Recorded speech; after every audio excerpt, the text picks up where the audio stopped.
7:09, and with that, we are going to do a recall to order of a regular meeting. Jackie, can you please start with a roll call? Amanda Harness, Andre Poe. Here. Steve Byers. Here. Ariel Owens. Christopher Boyes. Yes. Stacy Ramirez. Present. Dante Bynum. Here. Jenna Zimmerman. Here. All right, the next thing we are doing is public participation and recognition. Public comment members of the public who wish to speak to the board should complete a request card prior to the start of the meeting. This section of the meeting will be reserved for comments from the public. All comments should be limited to 3 minutes. Criticism of individuals is not in order. Jackie, do we have any comments? None. Nope. All right. So then, moving on, we will then move to, let's see, board correspondence. Do we have any? I got to go to the winter sports promo night last week on Thursday, which was a lot of fun. And then I went and saw the play at the high school Thursday night as well, which was very well done.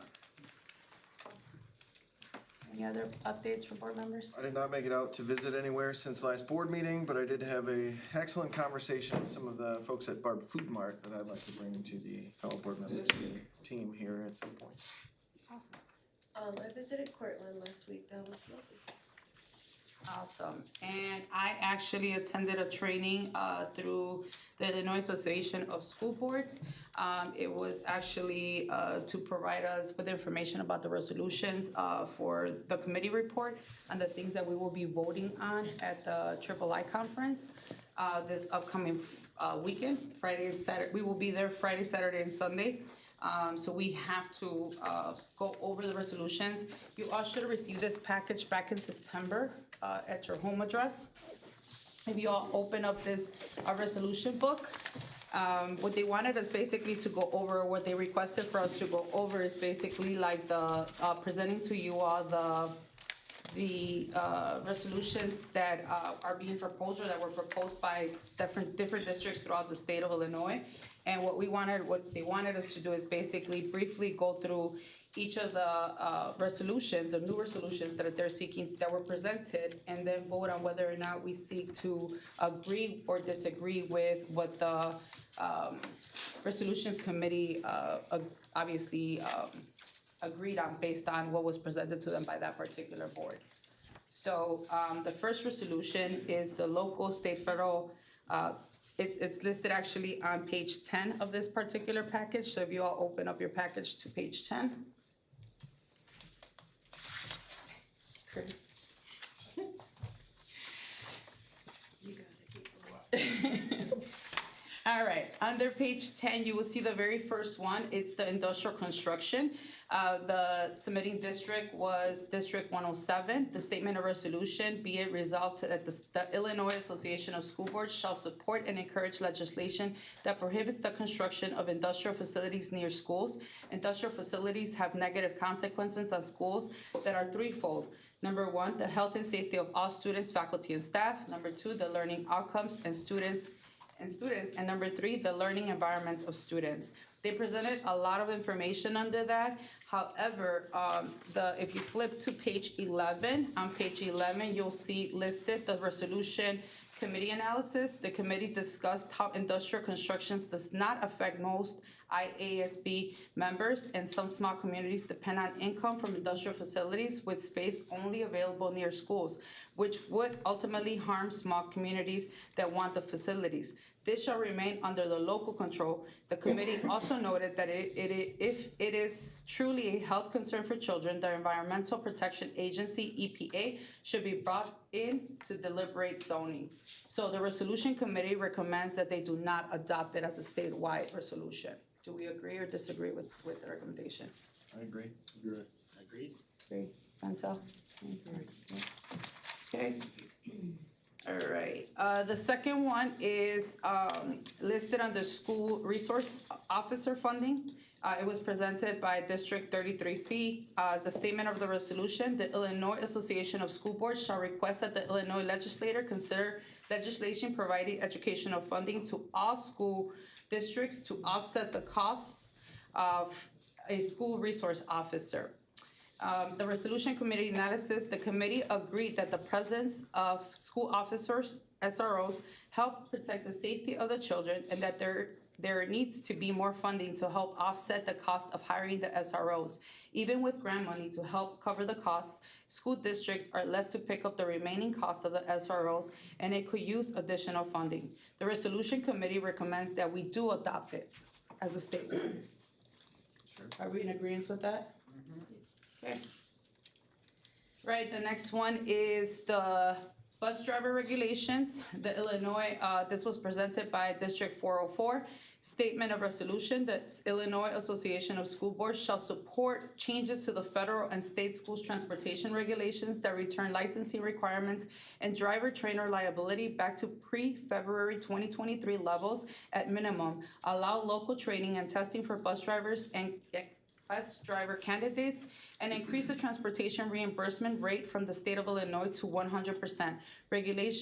Regulations that need to be changed, improved, or eliminated altogether include the local, in-district, or ROE behind the wheel and classroom requirement hours should be accepted, not just those from nationally recognized trainers that are only available in commercial driving schools or programs.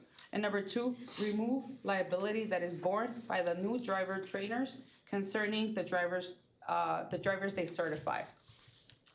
The resolution of the committee is, the committee agreed that the bus driver shortage is affecting most school districts and trying to find a way to help alleviate that it is important.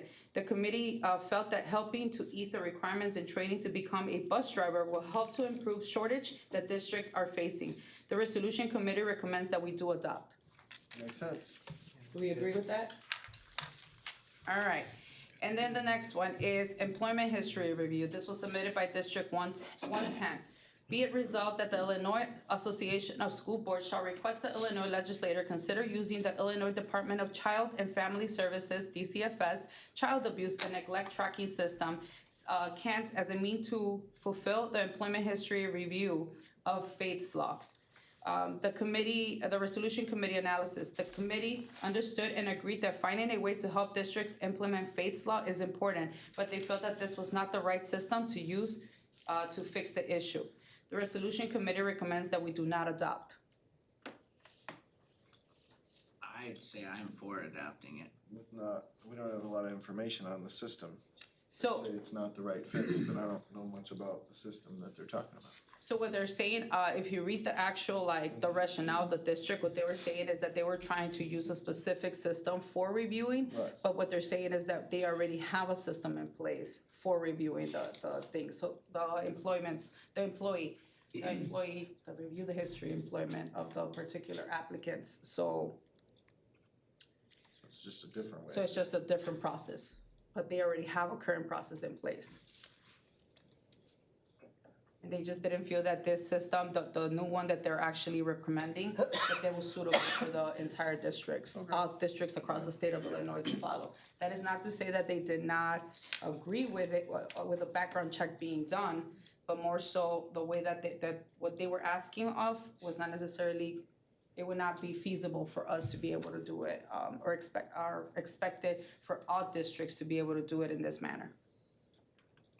And again, remember, these are state resolutions for that will be implemented across the state of Illinois.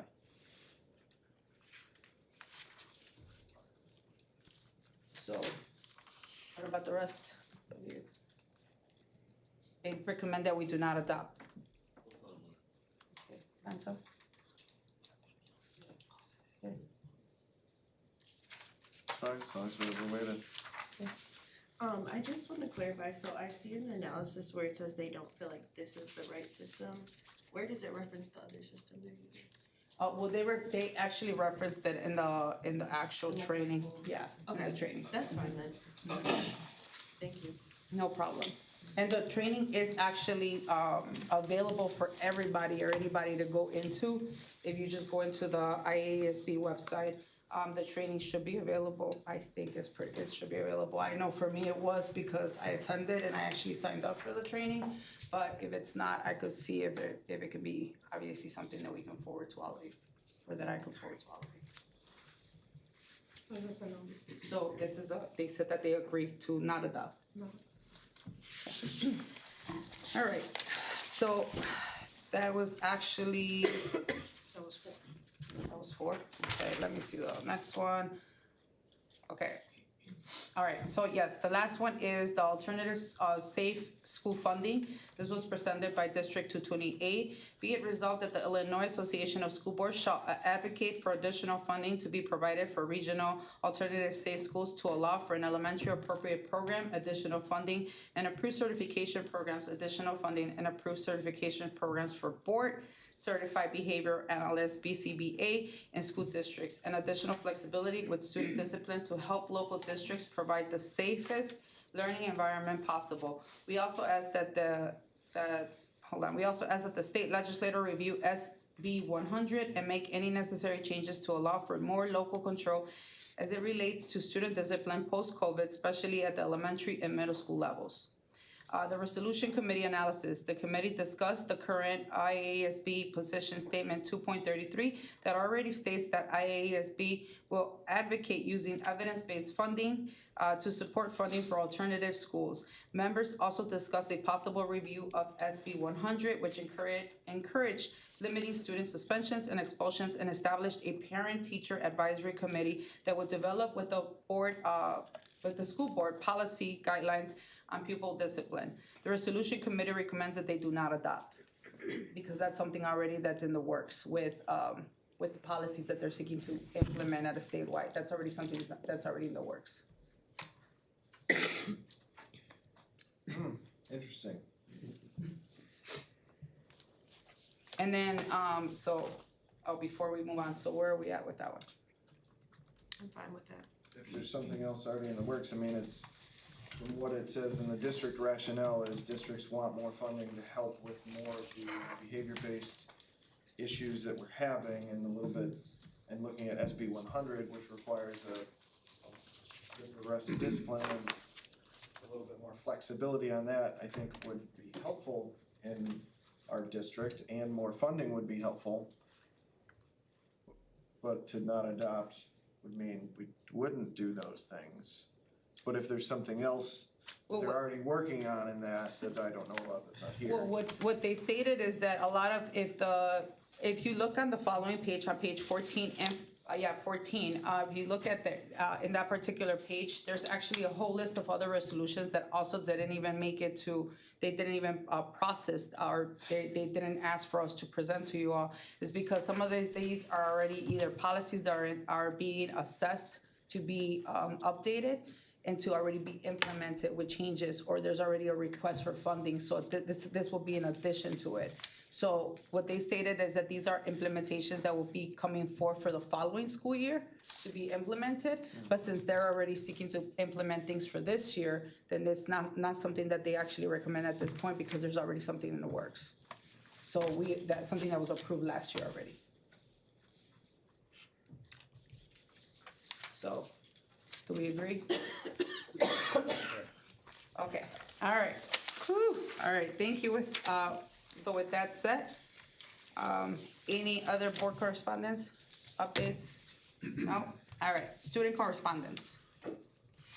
Okay, so, Jenna, can you stop the mic though, so that you can do your presentation? yes. And I'll help you get it up. So we got a presentation. Yeah. First presentation. Sweet.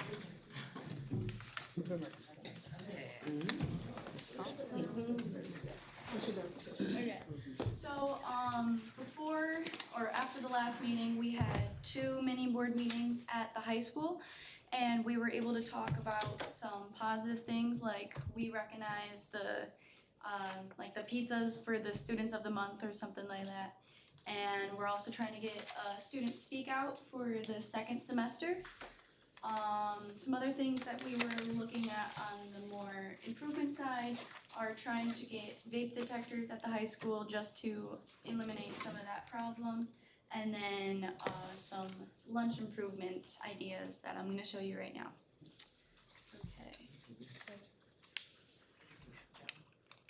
Okay, so we're gonna talk about efficiency, seating, variety, and stuff about the bathroom. So first up with efficiency, when we walk into the lunchroom to get like the stuff that is provided by the school, there's many students who are in these lines that have to wait like 5 to 10 minutes to get their food, and it takes up the time that they could be eating, or because the time is already limited as it is. So trying to eliminate this idea of crowding by establishing the lines in the actual serving area, as well as adding maybe more servers if that's possible, would eliminate some of that efficiency. And then continuing with the large amount of people, the seating has also become short and slim as we have more higher numbers in our school.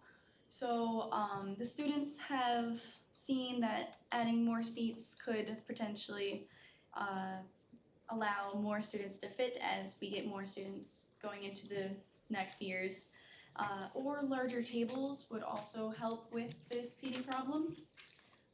And then if there is not possible to get more seating, we could possibly look into having smaller lunches, which would therefore have less fights, which are always good to not have. Another concern from the students on a form submitted or form sent out to them was that there's been reports of sicknesses and cleanliness. I understand that there was audits on the food. I was able to talk with the service people from the high school and the district to talk about this, but I just want to put it out there that the students may not be talking to the adults about this, but I have seen that it might be a coincidence or not, but they have maybe some type of food poisoning, or there's been hair or bugs in the food. Moving on to variety, this was one of the bigger things that the students have recognized, stating that more variety options for especially vegan and vegetarians could help provide a more enjoyable palette, as well as different foods from different cultures. They specifically specified the burrito. The other thing that would improve is that the moods would be happier as students are eating what they would like to eat, and it is good. The other thing was, I know that there is rules that you have to comply for the amount of food, but looking at the elementary schools compared to the high school amount of food, one slice of pizza is the same for both things, and I'm not sure if there's anything we can do for that, but I believe the snack bar at the high school could provide more of those entrees to get that amount of food as we are older, I guess, Next, for bathroom struggles, one of the bigger things is, as teachers don't like us going to the bathroom during classes, they want us to go during lunches, but the problem is that if you go into these bathrooms, they're often overfilled, or there's many people loitering, often from smoking or just hanging out. So one option for just being overfilled in general is to either open another bathroom or have an increase of monitors that could monitor the behavior or loitering in the bathroom, or then the smoking could be solved with like smoke detectors and stuff to encourage kids to get out of the bathroom and not smoke in school or not smoke in general. The snack bar, we have had many various things stating that they like the snack bar. The only things is that the cash and card options are not available to this day, and that it's often just the money that gets put on Skyward. So the students who may not know how to use it, believe there is sent out some information on how to use it, so that could help with that, as well as maybe trying to implement cash or card to try to get a few more people, one, to help the district get more money, and then two, to make it more convenient. And then with opening sooner, I've recognized that it has been opening sooner since I've been able to talk with the lunch people, and yeah, I've had some positive feedback about that. Some other ideas from students is just trying to make the lunches as even as possible, to not have one lunch, have tons of kids, as well as not have little amounts of kids in one, so that it reduces the risk of fights and stuff like that. Once again, vape detectors, the students are excited to try to get these as we recognize the problem that is at the school. And then lunch weeks could just maybe like different themes of different cultures, maybe, yeah, just some different types of food to encourage that. Thank you. Does anybody have any questions, comments, concerns, thoughts, feelings? Thank you. Thank you. There's a lot of positive things going on.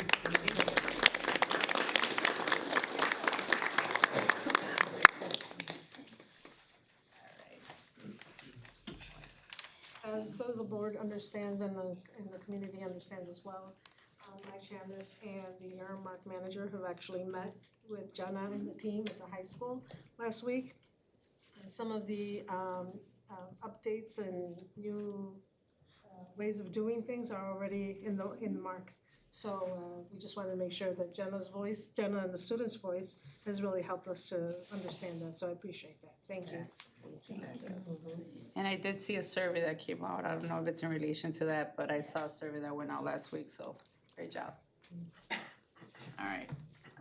The next thing is the acceptance of gifts and donations. It's a recommended action item that the Board of Education accepts with gratitude the donation of $18,701.37 from the DeKalb Education Foundation. And also that the Board of Education accepts with gratitude the donation of winter coats from Operation North Pole from our PK through 5th grade students. So thank you very much for the donations. Thank you. All right, so moving on, consent agenda. It is recommended that the Board of Education approve the past board meetings, meeting minutes from 10/17 as presented, items 8B through G. Is there a motion? So moved. Second. Roll call? Audrey Paul, Yes. Steve Byers, Abstain. Ariel Owens, Yes. Christopher Boyce, Yes. Daisy Ramirez, Yes. Dante Bino. Yes. All right. Wait, we just voted to terminate and accept resignations in one vote? That was all together? You should be ashamed. Absolutely ashamed. I'm ashamed. I'm ashamed. You're talking about a person's job and resignation letters, and you lump them together? Moving on, the presentation, Diversity, Equity, and Inclusion Plan. It is going to be presented, it was submitted and presented by Ms. Parker, Director of Diversity, Equity, and Inclusion, and the Social Justice Committee. Look at those shirts.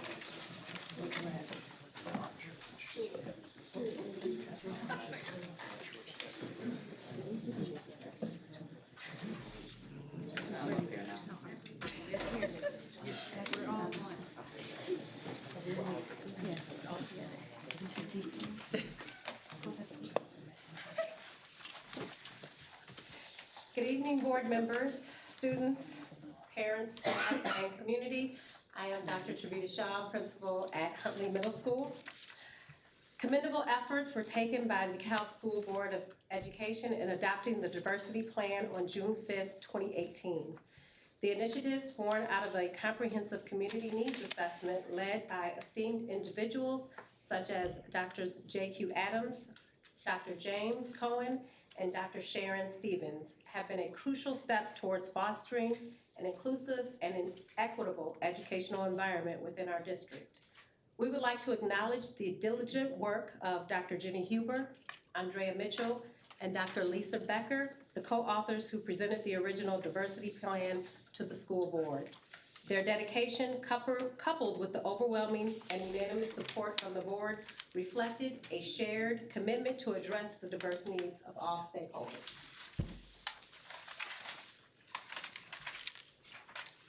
For the last 20 years, many individuals have tirelessly worked to address systemic inequities that persist within our school district. It is worth noting that the original plan, while meritorious in its intent, lacked specific equity levers and measurable action steps. Notable strides have been achieved in specific aspects outlined in the goals, such as the successful launch of the two-way language program in 2020, and it's apparent that there are areas where improvement is needed. Specifically, several goals had defined metrics, but there was limited evidence demonstrating the effectiveness of the steps taken to achieve this goal. DeKalb experienced an unparalleled impact from the global and national events, significantly influencing the successful implementation of the district's diversity plan. The plan's outcomes were influenced by various social and political factors. Acknowledging the swiftly changing national and local context, the Social Justice Committee recognizes the imperative to adjust and adapt to the 2018 diversity plan. This modification aims to better align with our initial goals and address newly identified gaps in light of evolving circumstances. Understanding the challenges posed by leadership turnover in the past, it is heartening to note the positive impact of Superintendent Dr. Minerva Garcia Sanchez, who joined our district in 2021.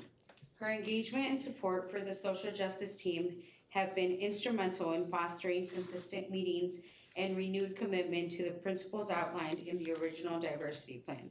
For those reasons, the 2023 Diversity, Equity, and Inclusion Plan is dedicated to Dr. Minerva Garcia Sanchez in recognition of her leadership and tireless efforts to address equity gaps within the school district.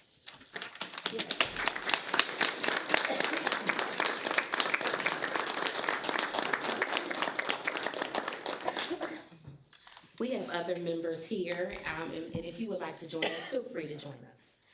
I also have to recognize that we have several previous school board members that contributed to this 20-year, 2-decade process. But sitting currently on our school board, Aria Owens, Daisy Ramirez, and Andre Powell, thank you very much. They are either past members or current members of the Social Justice Committee. So, Dr. Null? Step up. We are going to take some questions if you have questions, but I wanted to give you a highlight of just some things that changed. Well, there's a new name. It's currently called the Diversity, Equity, and Inclusion Plan because we felt that the diversity plan was not encompassing enough of a name.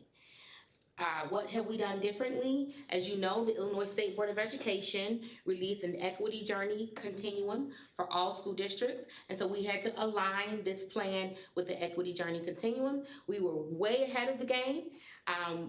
Dr. Minerva Garcia Sanchez has been, a lot of superintendents have reaching out to us, and you all had already done so much work. The equity journey continuum narrative and all of the plans we had already done. So what we had to go back and just do some tweaking to align it because there are about 25 data sets that they are looking at to determine what our score will be from year to year, and we wanted to make sure that we were looking at some of that same data set. We also have illustrated baseline data, and Dr. Null will give you more information about that. But we attempted to answer the following questions. Where are we now? Where are we going? How will we get there? Who will drive the work? When will we get there? And how will we know when we have arrived?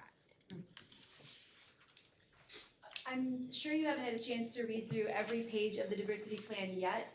As you do, please keep in mind that we wanted to keep it relatively high view, understanding that there's a lot of data that supports all of the action steps that are in there. We wanted to start with essentially, where is our vision for where we want to be? What is the data suggesting about where we are right now? And then the action steps for how we hope to bridge that gap. So if there are other questions that come up as you're reading it, please do send them to Ms. Parker. We will work to get you answers or to further clarify things. But I feel like it encapsulates a lot of the work that's going on in as few pages as possible. It is 50 pages long, so we were trying to balance providing all of the information with a relatively high level view of where it is we hope to be. And we are making this presentation just again to let you know that because this document was already adopted, at this point it's just information. We want to be extremely transparent as we have promised to our community, to our parents. We will upload this in Spanish and Arabic as we have had our diversity plan. So we will upload this as soon as the translation is finished, and it will be on our district website. You want to talk about this in some of the specific data that we listed in there? Sure, so we did pull data from a number of sources, some that we created specifically for the plan, like our belonging survey, and some that we've already had in place. So as you know, I may be a familiar face to some of you because I already present the state of the district data on student achievement, attendance, and things like that. So we did use a lot of those data sources, data related to our discipline and the disparity that we see between different groups of students. So you'll see some of that data. We do have 5 essentials data in there as well. So we try to provide the most holistic picture that we could of where the district is and how we know where we're at. Because obviously the qualitative data of how our students feel and whether they feel like they belong in this district is very important to us, but we know that quantitative data is often a way to tell a fuller picture, so we wanted to combine both. I guess the only other thing I would say is if you are confused in any way about the bicycle, there is a further explanation within the text of the plan, and you can find it probably on page 5 or 6. I don't remember off the top of my head, so I apologize for that. But essentially that as we are working toward equity, one thing to keep in mind is not that we want to provide everyone with the same resources and supports, but we want to provide everyone with the resources and supports that are a fit for them. So there's a great equity graphic that has been circulating among these types of documents and presentations that shows people all using a bicycle that is the correct fit for them or that is adaptive in some way, so that under their own power, they can get where it is they're going. So we took that bicycle and we DeKalbed it up a little bit. So we wanted to obviously reflect our racial diversity and also our gender and sexuality diversity. We have our new logo on there and we are delivering corn. So that's, what could be a better use of our basket? Again, I think it may be best for you to take the time to read through it and ask any questions at a later date in any way you prefer. Is there anything else you want to do? Have any questions? What does goal 2, objective 4, increase enrollment of diverse populations in honors and advanced programs by systematically eliminating barriers for students look like in practice? That's a great question. So a lot of times in some other districts I've worked in, as well as in DeKalb, we have prerequisites for things like our AP courses.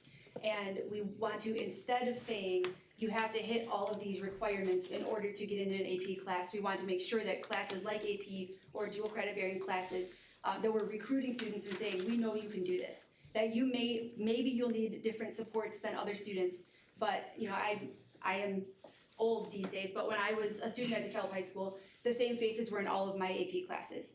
And what we want to see is that we want every student to feel empowered that they can take the next step and take classes at that level, so that regardless of what happens, regardless of what the future holds for them after high school, they will be as prepared as possible because they've taken the rigorous coursework.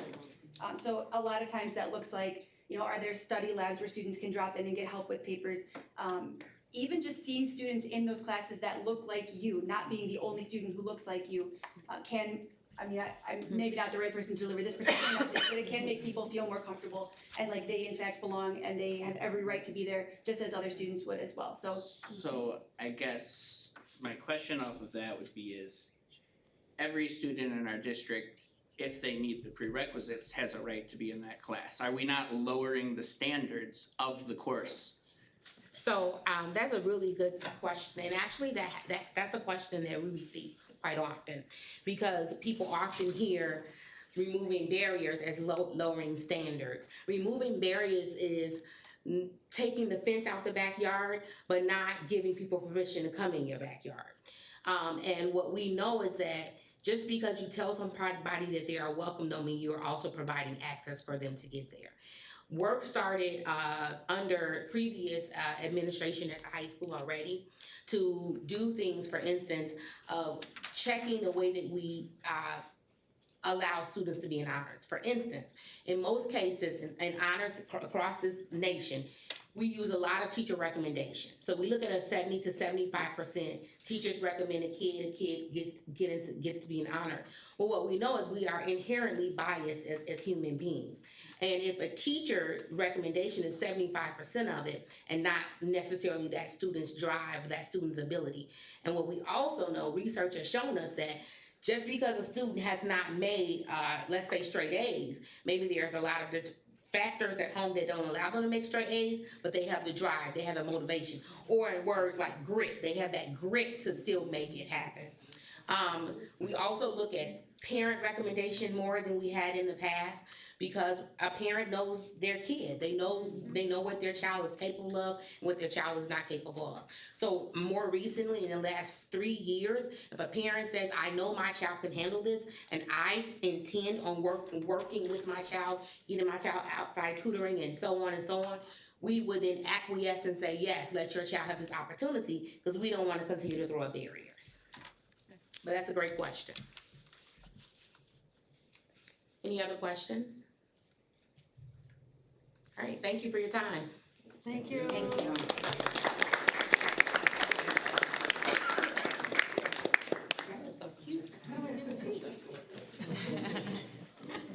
You're instrumental, but not enough for a t-shirt.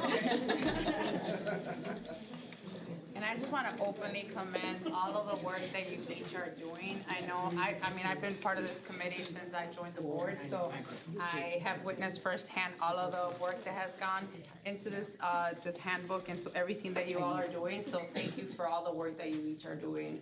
I have seen you all at work, and we do that very often. So again, thank you. Aside from obviously the everyday hours that you invest into helping us educate our children, you invest hours outside of that to do this type of work. So we know it's important, and I'm grateful for sure to be working in collaboration with it. Thank you. I will caveat, this is a very long agenda tonight, so do not feel required to stay for the rest of the meeting. All right, so with that said, moving on to. It's okay. It's not that long, Thank it's you. not Have that a long, great evening. thank you. Thank you so much. We know how busy you all are. We appreciate you. Thank you so much. All right, okay, so with that said, we are moving on to old business. This is an action item. It is recommended that the Board of Education, approve administration to go out to bid for the renovation at Brooks Elementary School to create additional offices in the main office suite. Is there a motion? I have a question for Armir and Tammy. Of course. So when this project was originally brought forth, we took it off, and then part of the transition program rationale was that we had additional funds from canceled summer projects for next year. So where is the $88,000 coming from if we move that to the transition program? Yeah, so because it was being requested by Brooks administration, we looked for other sources of fund, which was ESSER grants. We wrote it in a grant. It hasn't been approved yet so far, but there is a cushion in the department budget for Tammy to include this $88,000 expense. All right, works for me. Thank you. Thank you. So we're good? Any other questions? No? Okay. All right. So again, it is an action item. It is recommended that the Board of Education approve administration to go out to bid for the renovations at Brooks Elementary School to create additional offices in the main office suite. Is there a motion? I'll move. Second. Roll call. Roll call, Jackie. Yes. Ariel Owens. Yes. Christopher Boyce. Yes. Stacy Ramirez. Yes. Vante Bynum. Andre Powell. Yes. All right, next item, item B, DHS Student Council Winter Retreat Overnight Trip. This is an action item. It is recommended that the Board of Education approve the DHS Student Council to travel to Chicago, Illinois to stay at the Hyatt Hotel or Cambria Hotel to participate in team building bonding activities on December 2nd and December 3rd, 2023. Is there a motion? So moved. Roll call. Ariel Owens. Yes. Christopher Boyce. Yes. Stacy Ramirez. Yes. Vante Bynum. Yes. Andre Powell. Yes. Steve Byers. Yes. All right, item C, DeKalb High School course revision for grade civilization 1 and 2. It is an action item. It is recommended that the Board of Education approve the DHS course revision for grade civilization 1 and 2. Is there a motion? So moved. Second. Roll call. Christopher Boyce, Yes. Stacy Ramirez. Yes. Vante Bynum, Yes. Andre Powell. Yes. Steve Byers, Yes. Ariel Owens. Yes. All right, item D, revision of school board policy number 460. It is an action item. It is recommended that the Board of Education approve the revision of board policy 460 as attached. Is there a motion? Second. Roll call. Stacy Ramirez. Yes. Vante Bynum, Yeah. Andre Powell. Yes. Steve Byers, Yes. Ariel Owens. Yes. Christopher Boyce. Okay, so future elementary school business, future elementary school update.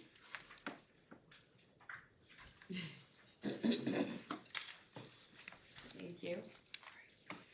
So first we wanted to go over just some updates on the progress with the new elementary school. I do want to mention that we do have Scott Johnson from Richard L. Johnson Associates, our district architect, as well as Chad Alexander from LAMP Incorporated, from our construction management team, should there be any specific questions for them.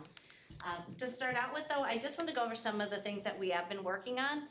I just had our first meeting tonight with our landscape committee, and that involves some of our community and our neighbors to the properties to get their input in the landscaping and design of the new elementary property. In December, I'll be meeting with the playground committee, which will also involve some of the neighbors and community members in helping to select the playground equipment that we're going to be putting in place out there. So more information to come on those items. But as a reference, I just wanted to share with you a few things. There are the boards around the room. You're welcome to see a more close-up look, but this is a rendering of the new elementary school. As you'll see that the color that was selected, the purple that was selected to represent the school is now incorporated into the front of the building there. This is a side view of it and a little look at the back with the playground. This is the site plan that has come forth. Again, just to show you how the property will be laid out with the drop-off zones and the parking lots, as well as the playground and then the expansion of the property. And then, not going into detail, but here is the actual layout of where classrooms and offices and common spaces will be in the new building. So all of those are included in there. And then the other thing I just wanted to share out tonight was some of the color schemes that have been selected by a group. And again, you're just seeing a glimpse of it, so, but being that the school color was selected to be purple, that the main office suite will be in the grays and purple scheme. So that is a sample of the carpeting as well as the LVT, which is the tile flooring that will be used in the spaces that should have tile. We did make the decision, yes, can I answer your question? So I see lots of different colors throughout the We building. do. Would it not be cheaper to just buy the same color carpet and do it in bulk across the whole building? There would be some cost advantage to that, but it's being that this is an elementary and we do incorporate various colors into all of our schools. There was a decision made that it was important to make sure we incorporate it and make it feel like an elementary. As you're gonna see, not everything has all of these colors like you're seeing for the lobby and the cafeteria. This is what's incorporated into different areas of the building, the colors, so these are all of the colors, but again, they're spaced out differently. The media center also has all the different colors, but again, it's just the carpet selection. The kinder and first grade areas will have the blue, the teal, green, and gray combination. Second and third grade wing has red lockers. I want to spell that out because there's lockers that line the hallway of the second and third grade wing. And then their color schemes will be the gray with the yellow, the blue, and the red.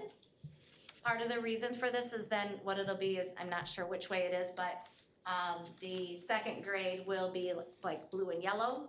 And the third grade side will be red and blue. So just some ways to incorporate. And then when you're in second grade, your color is this, and when you're in third grade, and you can guess that by the time you get to fourth, fifth grade, you now get to have the purple, which is the school color, so when you get into fifth. So lockers in the fourth and fifth grade wing are purple. Music classroom also incorporates all the colors, and then the support offices will have some calmer colors being the teals and the blues and greens. So that's just kind of a quick overview on that, and again, more information will be provided as we get further down the road. Yes, sir. Can I go into the next part, or are we not there yet? With the bid, Yes. we're not there. Okay. We're not there yet. So we have had now 4 community conversation events with the topic of the new school. We have made sure that we sent old snail mail, we still did snail mail to all of the houses surrounding there. So if your house borders the school in any way across the street or in back on the side, we made sure that you got a very specific invitation to come to the community conversation because we want to start off on a good foot with our neighbors. As already been stated, at our last one, we had students vote and families come out and vote, and Purple won, and we were very excited about that. We are going to start the process for suggesting names from the new school in January. So we're gonna wait till the new calendar year gets here, and we have already started the process. We'll really be a Google survey. We're going to include some links in our social media, include links in our news outlets. We want community members, we want parents, students, everybody will have an opportunity to submit a name. When they submit the name, they will also submit a why, of course, and in a paragraph form why. And if it's connected to anything, we're gonna do some research. The Social Justice Committee, as well as one of the committees, the new School Design Committee, will do some voting. Both committees will pare it down, and then the top 2 names will come before the board, and the board will have the final decision about what the name is. So far, the North Star Elementary School. The North Star Elementary School is what continues to resonate. I'm so sorry. Let's just do that. So Cal and I are gonna talk a little bit about programming. You can see in the layout there that there's a STEAM classroom in there. So we are looking to make this a STEAM school.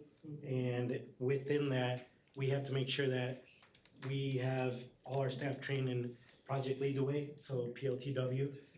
Sarah Schaefer, Amy Broadcorp are our STEAM managers.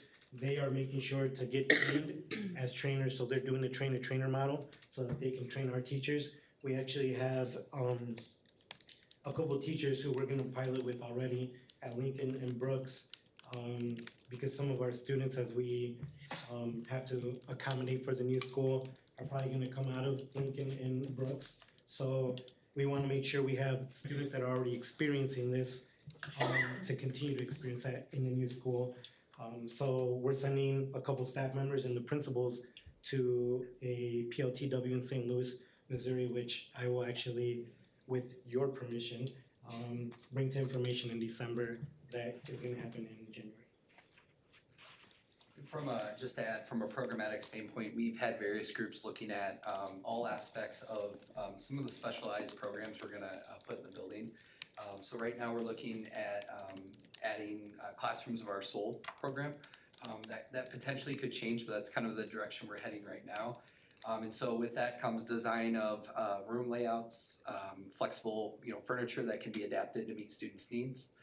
We're also taking a look at furniture that would go in our restorative room, as well as our calming rooms, and then a committee that's gonna look at our playgrounds, and with an eye on being as inclusive as we can for all students with all mobility needs. And so excited with the feedback we're getting from those that are in the classroom that are help driving some of these decisions.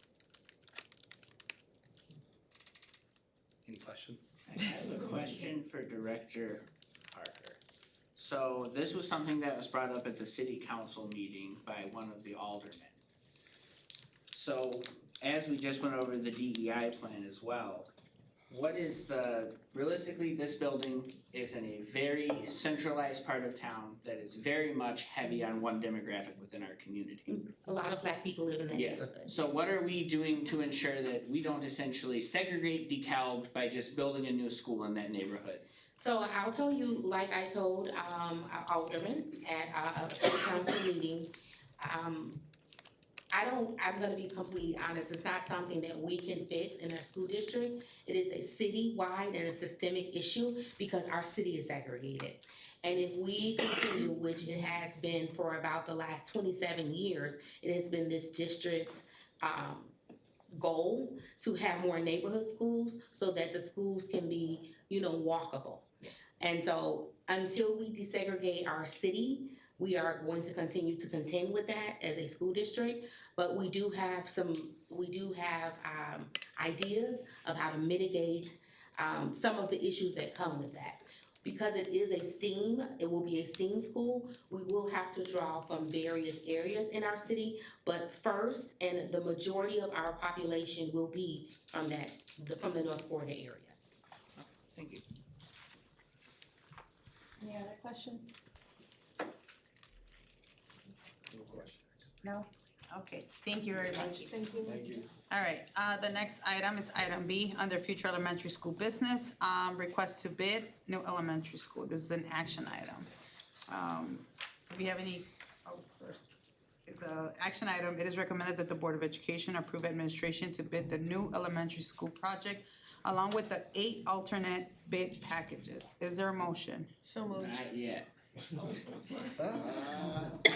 Yes, Alright, Chris. So I guess what I'm confused on is, I think it was either in May or June, we had my whole, millions and millions and millions talk, because the parking lot and the roof were why I felt we were told we were going from 29 to 33 million to begin with. Now we wanna jump from 33 million to 35 million. So the millions and millions and millions are starting to come out, and we haven't even broke ground yet.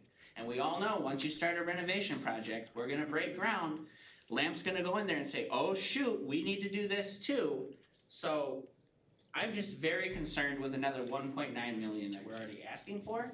And I guess, what are we doing with an outdoor classroom that's gonna cost $475,000? Well, all of the alternates have been brought forth based on discussions from the design committee as well as administration and through the architects and engineerings and the construction management, identifying some opportunities that we had determined at a committee level would be worth exploring from a price standpoint. None of these alternates have to be accepted, but they would be options that we could consider through this, whether it could be through the budget specifically for this. And then honestly, if the roof comes in and it's something we want to still do and it's going to be over that 33.8, then we could look at life safety money that we potentially at that time, just like we would on any roof that we would have across the district. I guess more of my concern with the roof is, that was already something that was a part of the discussion to increase the budget the first time, so why is it still an alternate? If we were told, hey, we need more money because the roof needs to be redone, why are we now asking for more money again for the roof to be redone? If my memory serves me right, it was actually going to be a deduct alternate, it wasn't going to be an add. So it was in it. Do you wanna step up and speak on this, Chad? It was Come on. always going to be. Can you step up, cause otherwise the audience at home can't hear you. This is Chad Alexander from Lamp Incorporated, our CM. It was always an alternate to give flexibility, because when you're dealing with numbers of 33.85 million, you've got, you may come in where you're $1 million under that. And if you do, then you've got flexibility to take that alternate to go ahead and do it. So we really have the alternates for flexibility and to have the opportunities to maybe pay for them out of the funds if it's necessary, but as of right now, the way it stands, we bid out a few projects in the last few months, and we've got a pretty good handle, we feel like, on the numbers, so we have reason to be optimistic about that. But again, the alternates give us flexibility and hard numbers to make decisions off of, where, say we did come in under budget, and then in 3 or 4 months you wanna negotiate that, it's better off to get a number on a hard bid than try and negotiate it, I feel. Does that make sense? So really, the quantity of alternates is already all about giving us flexibility. Because there have been some things that have been added, the median out in the roadway that came about, which is probably close to that dollar figure as far as what we've gotta do out in normal roads. So things like that come up, and we still have some cushion within the budget to allow for things to come up, some allowances and contingencies, so it's not like we're right to that number.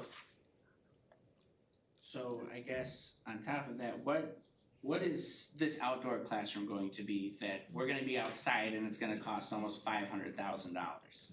When we first started the design of it, it wasn't at 500,000, but when, again, some other pieces were incorporated into it, current pricing was determined, the committee still wanted to move forward with seeing what the price would come in at. So again, it's just an option, because the design committee involved staff from all over our district in different capacities, and when it was brought up as an option in those committees, it'd be great. If we could get all of this and come in at under 33,850, great. We'd love to have an outdoor classroom and a roof and all the things in our alternates.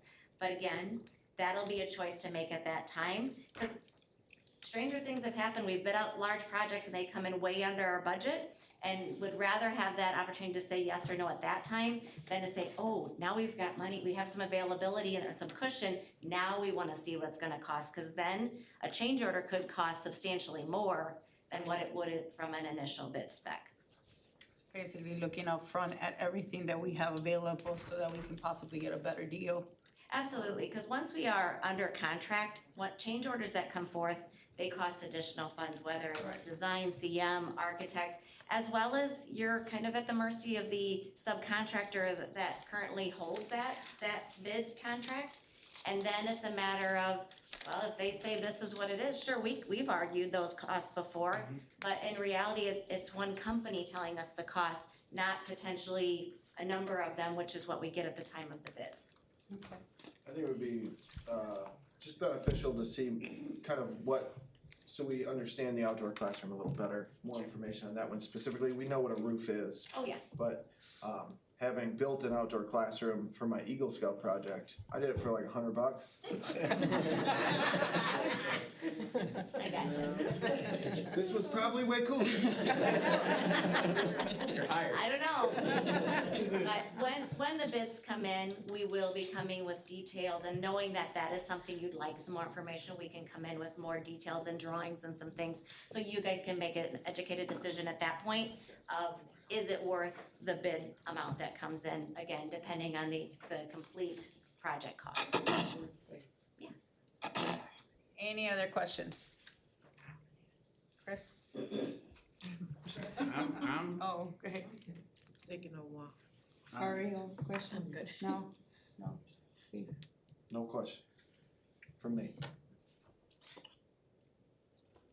So I got it pulled up right here, this is from our meeting in May, where it talks about the fact that $500,000 is budgeted for roof replacement and $450,000 for bus drop-off and $200,000 for the outside classroom pavilion. So why are you asking for more money above the 33 million? Because clearly it says that those were a part of your plan and they were not a part of your plan. They were a part of our plan.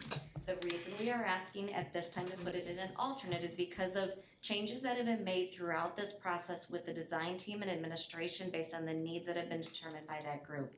And when the actual costs have been put to paper, we knew we didn't want to come forward to you and say, now we're looking to bid this project and the budget is now 3.5,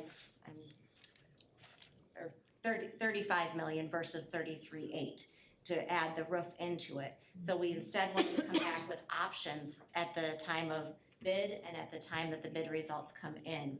Cause right or wrong, when the time comes that we actually sit here and then get everybody's opinions into this and decisions from all of the experts around the table beyond our architect and our CM, the numbers adjust. Time has gone by, things cost more, they find out what things are gonna cost based on market conditions. And we did not feel it was appropriate to come forth and say, now we want approval to do this bid, including the roof at 35 million, and assume that that is part of the base bid. We wanted to make sure we kept it under, knowing that the roof had some flexibility in regards to the timing of doing it, and potentially it could be something out of life safety funds that's a different fund to pay for it versus the fund that would be coming to cover the 33,850. So again, to present options and for transparency reasons, those are the reasons we wanted to separate it out, so then it's an active choice on our part based on where bids come in. And your part, not just ours. Thank you. Alright, okay.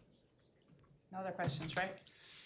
Alright, it is an action item. It is recommended that the Board of Education approve administration to bid the new elementary school project along with the 8 alternate bid packages. Is there a motion? So moved. Second. Roll call. Steve Byers. Yes. Ariel Owens. Yes. Christopher Boyd. No. Daisy Ramirez. Yes. Vante Bynum. Yes. Andre Paul. Yes. Alright, thank you. Alright, new business, item 8, student discipline. It is an action item. It is recommended that the Board of Education uphold the suspension for student number 111423 as presented. Is there a motion? So moved. Second. Roll call. Vante Bynum. Yes. Andre Paul. Yes. Steve Byers. Yes. Ariel Owens. Yes. Christopher Boyd. Yes. Daisy Ramirez. Yes. Right. Item B, approval of estimated tax levy 2023 tax year. This is a action item as well. It is recommended that the Board of Education approve the proposed tax levy request for the 2023 tax year for publication. Is there a motion? So moved. Second? Are we? Oh, I think he's doing it. Yeah, I think Yeah, he's got I'm it. I presenting. didn't, he's presenting first. Yeah, but after, You know what? I've seen this presentation and I, for some reason, thought you had already presented it to us, because I've seen the presentation. I apologize. Go for it, Armir. no, yes, right, but, so the tax, in October meeting, we presented some background information on how the tax levy is calculated and, some information about it that we provided, and also the calendar for the tax levy. So right now, we're coming in November to just show you what our recommendation for the tax rate will be. Once the approval happens, we go through a publishing to the newspaper, gives a chance and a date for a public hearing, and the actual adoption will come in December. At that time, I will again check in with our county assessor's office for any new numbers, any changes, adjust as needed, and then come in for adoption, and then we will be going to the county with the levy rate and have the full adoption with certificates. Now understand that the tax rates are established and will be continuing to be reassessed. There will be an appeal process in the January and February. So really, well, all the tax rates will be settled somewhere between late March and early April. Taxes will then, you will get a first installment property tax sometime in May, and then the second one in between May and November. Okay. So how are these calculated?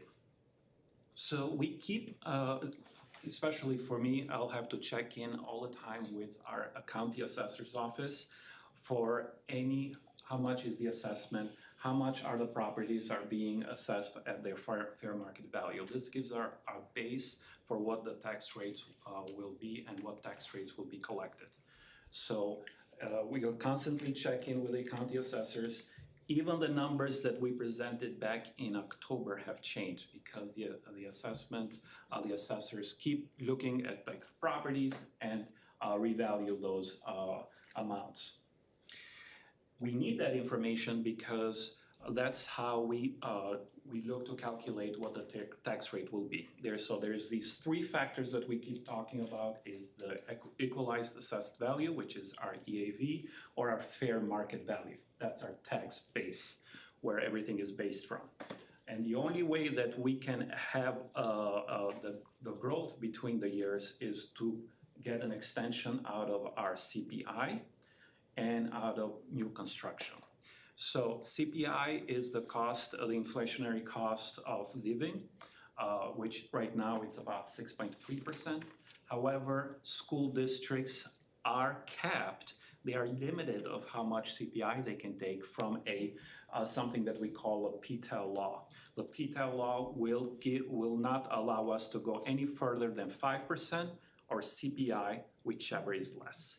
So we haven't been used to seeing CPI so high, so we haven't seen any limits or caps to the CPI that we can take. This is kind of a new grounds for our economy to see inflation go so high. We normally have seen CPIs at 2.6 or 1.3, so that PTEL law will kind of get us to the lesser amount, which would have been, let's say, a CPI of 1.5 instead of the 5%. We need this CPI to be taken for tax levy because it helps us with the cost, be it from an affiliated, from collective bargaining units, from contracts that we're signing through the years, and any other fixed costs that the district is running. All right. So let's take a look, what is our tax basis, how it looks like. So I wanted So I'm showing a little bit of a historical perspective here.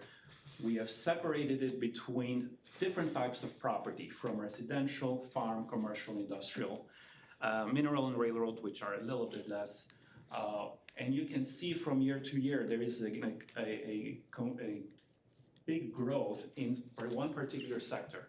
So if you look at the industrial growth, we started at 64 million at about in the year 2020, and we have grown all the way to 323 million of tax breaks. So what does that mean? So I have a pie chart here to kind of give some idea of that tax base.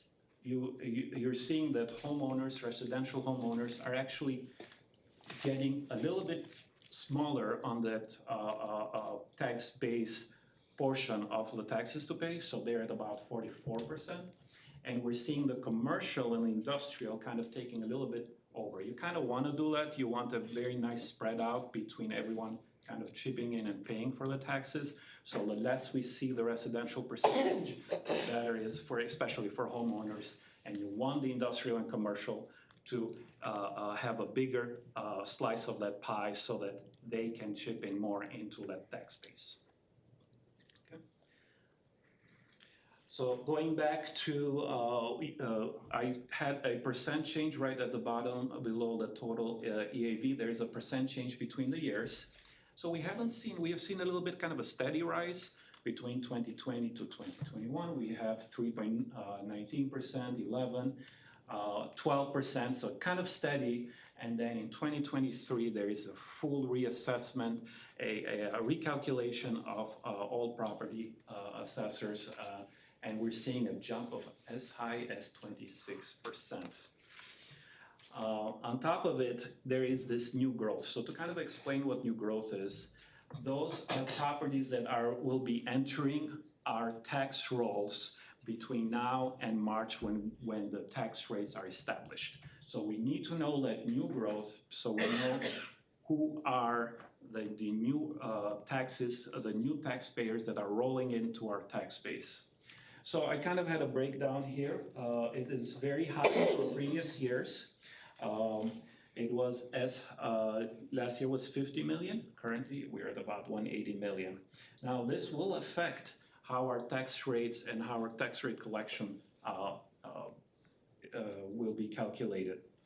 So we're seeing that the major new construction, this new money coming in our tax rolls, mostly coming in from Meta Facebook, which is 157 million.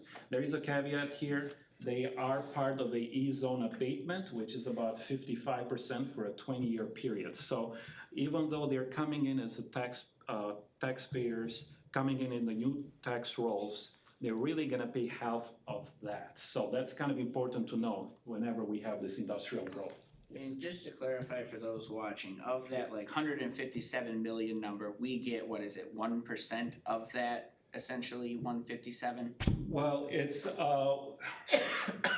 so right now, so this 182 million is actually new growth, so it's not the full Meta, right? So these are maybe the second building that is getting into the tax rolls. What we would be taking is our rate. It is a third of the value, and then take some exemptions, and that's how you calculate. So it's by 100, we call it by mils, or by 100. So if it's, our current rate would be like 5.98.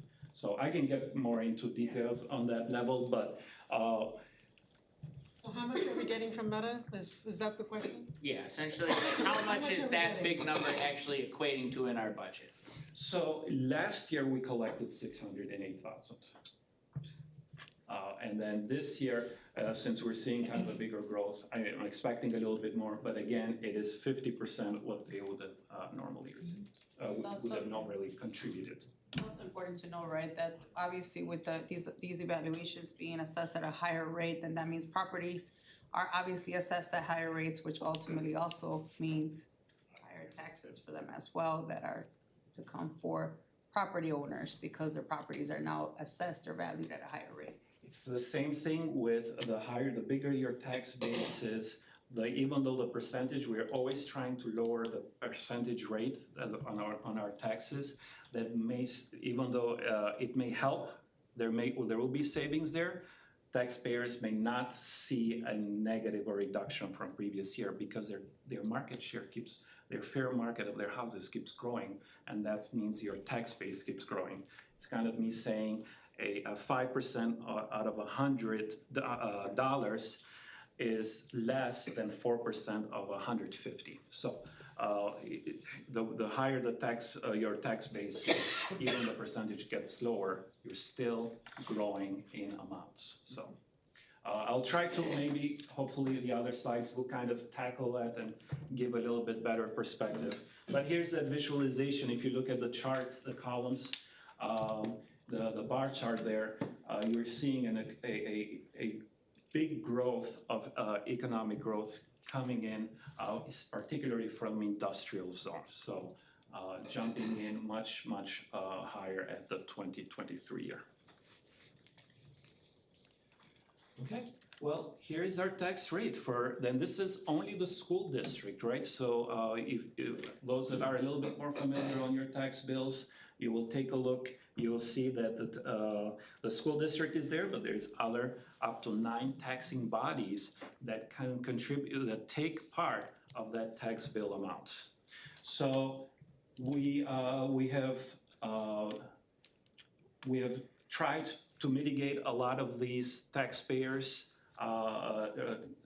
tax-paying residential areas or other tax bases, and we're seeing that the total tax rate, we keep trying to go lower and lower, and in 2023 we made a promise back in October that we will go a little bit lower than previous years, so we're looking to see a 5.9815% tax rate. So even though the tax rate might be lower, remember, you may not see this in the tax bills because your fair market value of the house might go much higher, so that your house has been assessed.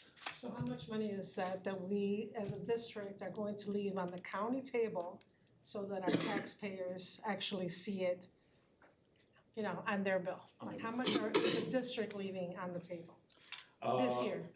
Correct. So for me to get into that calculation, remember, the value is almost 30%.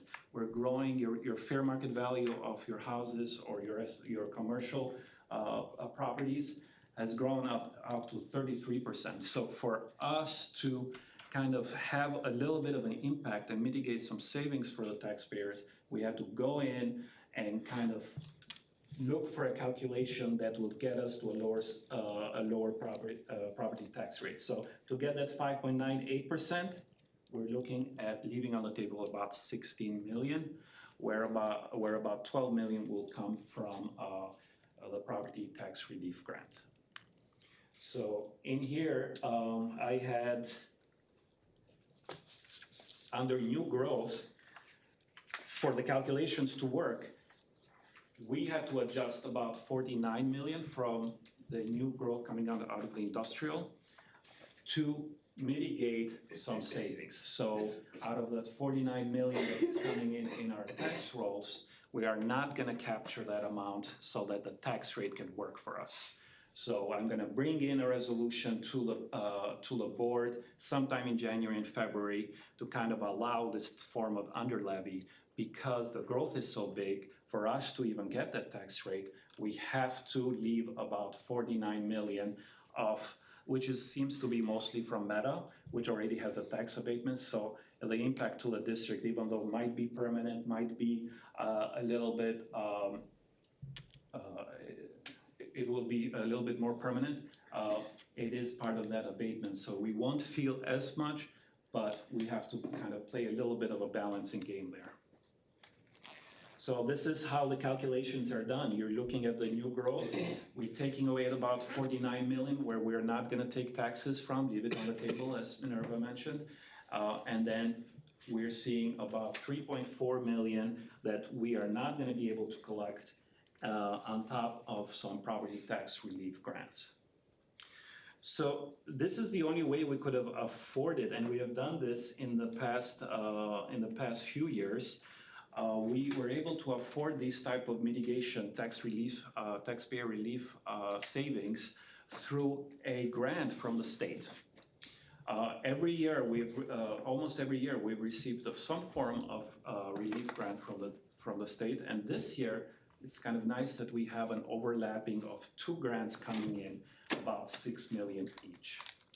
I've in bold there about 6.072 from previous grant and a 6.4 million that is coming in. We're gonna get it approved to the board. We'll present it today and then get it approved by December and then submit it to ISB, and hopefully we get that grant. That way we could mitigate some type of taxpayer savings for our district boundaries. Okay, so any question on this? So if you notice here on the 3rd column, this is what would have been our, if everything we allowed, all the taxes that we would have allowed, we would have been at about 7.148% of taxes coming from the district. We were able to lower that at 5.9815. So again, even though you may not see it in the tax bills, there is probably a lot more savings by going much lower on our tax rates. And I'll give an example here. I have a tax bill example. We keep using a market value home in 2016 that was about $150,000, and in this district we always try to have that as a reference so that we can see one particular home, how it evolved throughout the year, and it gives a kind of a nice reference point for us. So not a lot of you might see the same tax bill. It's very difficult to calculate, and you may have already gotten some form from the county that your property has been assessed much higher from previous year. So if you look at it, we're seeing that even though we went down by the tax rate at about 5.98% from previous year, you might see a change of about $400 in your tax bill, so about $40 into every month. Again, that's counting a value increase of your property between 15 to 26%. So not a lot might see this amount. Not a lot of property owners might see this amount, but this is something. Also, to kind of see kind of a silver lining here, if we would have taken that 7.1% of the tax rate, so if you see that we are getting 5.9 calculation, it would have been almost $800 more. So there is some savings in there, even though it may not look like it, because between years we have grown and there's been 33% increase. We're actually trying to mitigate that. Right, any questions so far? So this is really the tax rates that we are recommending. So yeah, so and that's pretty much our relief strategies has always been kind of taking into forms of abatements and applying any type of state grants we receive so that there will be some savings for property owners. In the future, there's a lot of things that we have to take into account, such as high inflation, labor shortages, our collective bargaining units that are fixed costs. So we always look at those fixed costs, and the way to kind of mitigate that has been through abatements and one-time grants. All right. Any questions so far? So we would like this for an approval today. We'll publish it to the newspaper. There will be a public hearing on December 12th and the board meeting on that day. And then we will actually go through adoption. I will check with the county assessors if there is any other changes into the values. Okay, so again, due to time sensitivity, this is an information action item. If we don't have any questions, then we can move forward with the recommendation. It is recommended that the Board of Education approve the proposed tax levy request for the 2023 tax year for publication. Is there a motion? So moved. Second. Roll call. Andre Powell, Abstain. Steve Byers, No. Ariel Owens, Yes. Christopher Boyes, No. Daisy Ramirez, Yes. Antabino? Is there a particular, because I don't know what, did this pass or? Didn't pass. So I don't know what to publish to the newspaper for public hearing. This is not a, Just so that everyone's clear, that we're saying that we can't publish it in the paper, and that is part of the process that we must do for the state. So if we don't do it, then we're not informing the taxpayer of what we're going to be moving forward. So this isn't what we're asking you to decide on the percentage or the funding. This is what we're asking you, is it okay to publish this information in the newspaper so that everyone else can be informed, correct? yeah, and then they can bring their discussions and even they can bring their discussion on December 12th, and that's when the actual adoption happens. That's when the vote happens. So this is in not the December. ending number. There's the If there recommended, is- and the recommended I number. think the issue that a lot of us are having is there were emails that went back and forth about the number. There was never an in-person discussion about this number. So we don't have the board on the same page with. So this presentation has occurred over the last few months. It's the same presentation. That hasn't changed, the number hasn't changed over the last months. I'm not sure where the. I'd like to see us do more for the taxpayer, but you're saying we do that later, not today. So. Is that correct? We, what particular, how would that look like so that, it's kind of difficult, because what so this is our recommendation, what would be, how would that look like basically? Because most of the conversation would happen today, for example. We got these new numbers as of November 3rd. So now even though if we even had any discussions, which we probably couldn't do it anyway if it's not public, the numbers would have changed and everything would have been, we would have started on ground zero basically from the beginning. So what is is there some form of recommendation I should be aware of? I guess with all of this new money coming in, I would like to get as close as possible to holding our current taxpayers harmless for the fact that there was increased economic development. Okay, so we do have an obligation for the fixed costs that are coming in. So even though the PTEL law stops us at 5%, actually our contracts, our bargaining units are way past the 5%. Inflationary has been 10%, food prices, food contract has been more than 10%. So we have absorbed a lot of, and if you look at even by going 16 million, we cannot guarantee, or we cannot, we had a growth of 33%. So even taking hit on our resources is still will not be able to go towards what you were asking. So basically, when we're looking at sustainability, we probably are not gonna be, we're looking at sustainability and longevity, we can't obviously sustain it. Right. And then, I would But also. doesn't a lot of this money also double in 15 to 20 years because those abatements drop off? Well, 15 to 20 years, but right now, we're talking about right now and where we are at, we are also in the process of obviously renegotiating with a couple of the unions that we obviously, that work in the district. We have a lot of things that we have to make sure that we're able to sustain, and if we're not able to sustain that, then we're gonna be obviously looking at a deficit, we're not gonna be able to pay people. Correct, and there's another thing, if we kind of move away from the prescribed, or there's a kind of a balancing act that we're doing. If we do take more out of the industrial zone that we don't collect, then we will shift the balance and it will hit commercial and residential and farming property owners. So we have to be very careful not to move away from the prescribed process, because that may affect other taxing property owners. So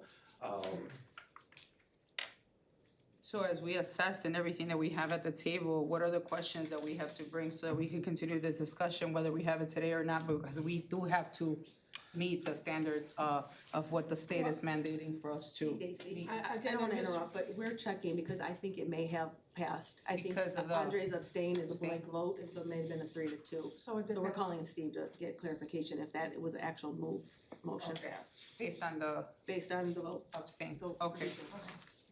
So do we wanna, should we move on then to the next? I'm sorry, I'm just trying to make contact with Jenna, if she'd like to, needs to go home and do some You can homework. go. We know it's getting late, we don't wanna keep you on. Thank you, Jenna, thank you.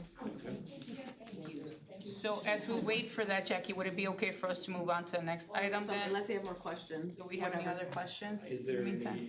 any clarifications? The only comment I have is that the difference between a 6.0 and a 5.9 is not really significant enough for me.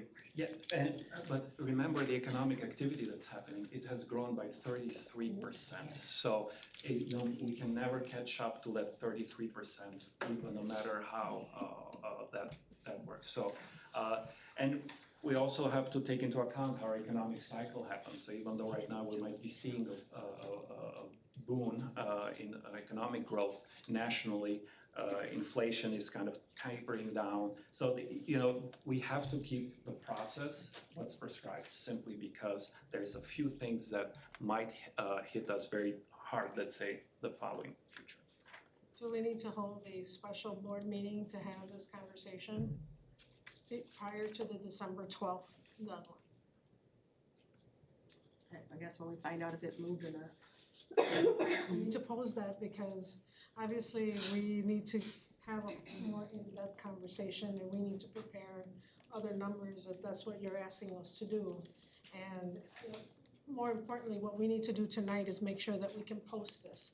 Now, this is again a recommendation, it's not the final decision. But we need to inform the public body of what we're thinking so that they can also give us information. So this is a good time that as you are seeing it in the newspaper and you're feeling like you wanna contribute to the conversation or have questions, then everyone here and everybody at home and everyone else can send emails and all of that to the board members to consider a different understanding. But we do need to be able to post it on the paper, so that's what tonight is asked for. I think So Jackie. teacher So it just sounds told me like Steve said it was a pass. We're just double checking that. So the motion And so moves. my So the question motion then passes. is, does the board want to have an additional meeting, a special meeting prior to the 12th? Because on the 12th, we have to meet the deadline, so that you all can have the conversation and determine what that might look like, or what. Yes. Personally, I am okay with the recommendation that is set forth, so I'm okay whether we have it or not, I'm okay with the recommendation today. I would like to meet. Meet.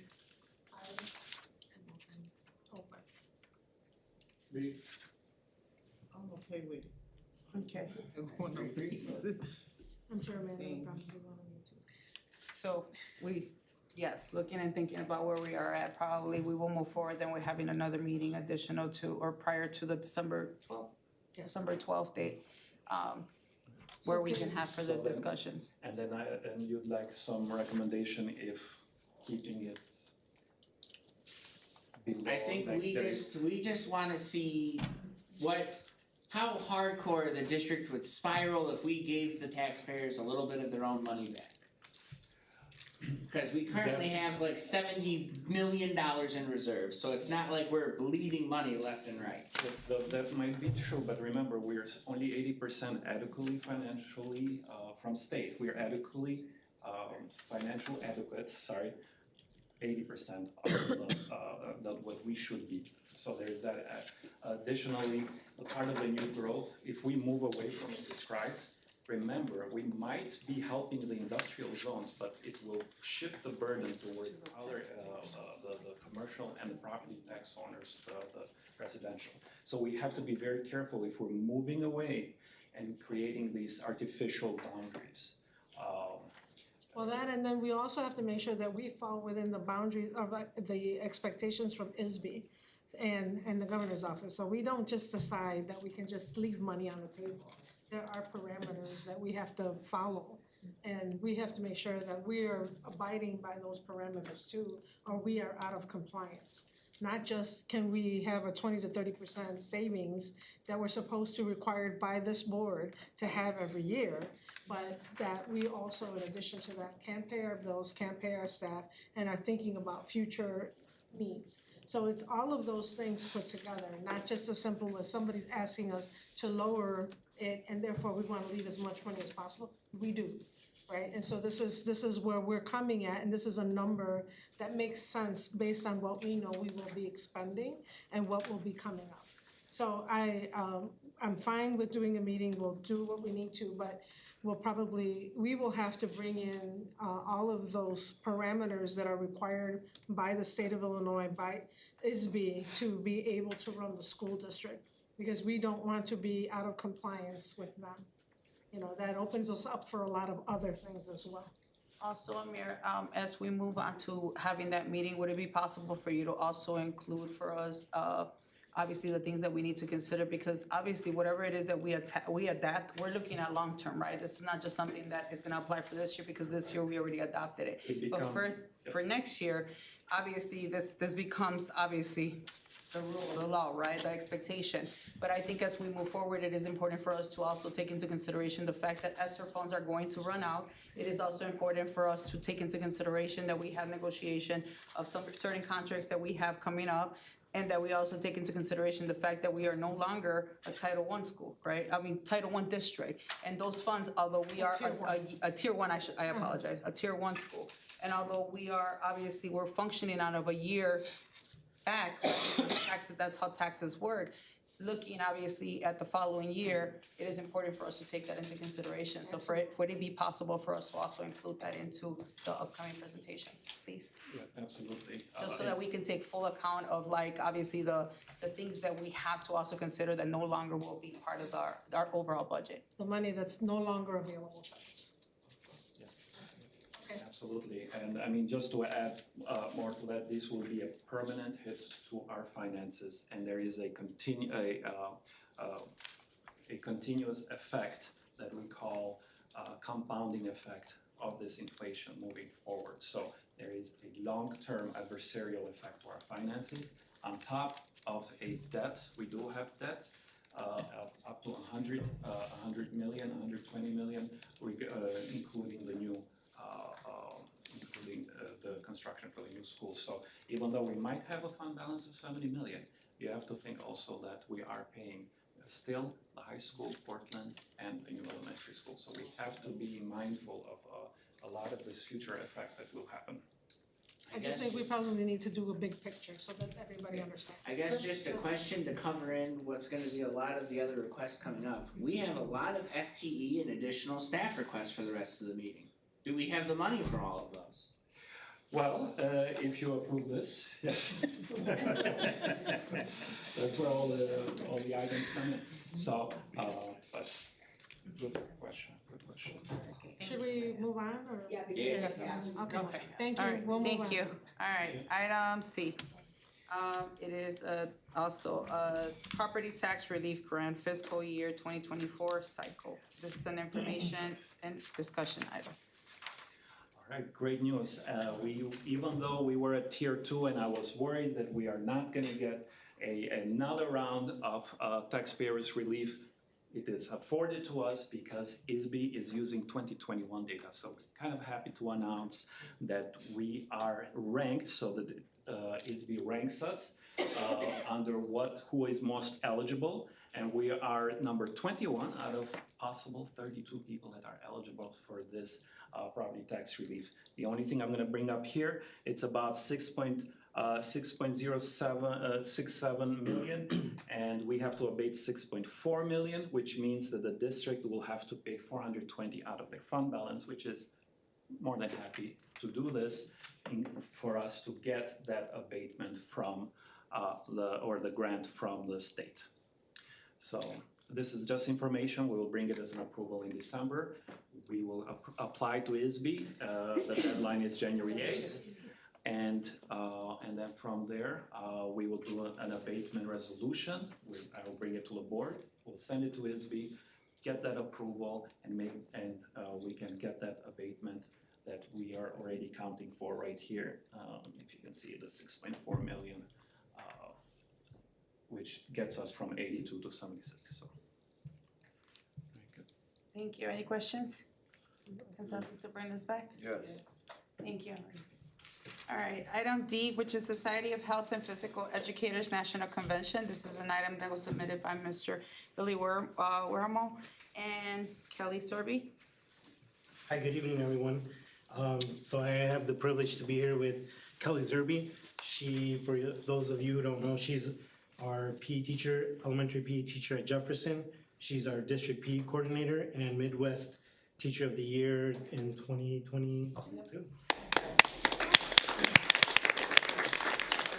So I had to hype her up a little bit because she wants to go. She's actually been invited to a national convention, the SHAPE National Convention, which we would honorably like to accept her going to represent our district. So I'm just gonna let her talk about it a little bit.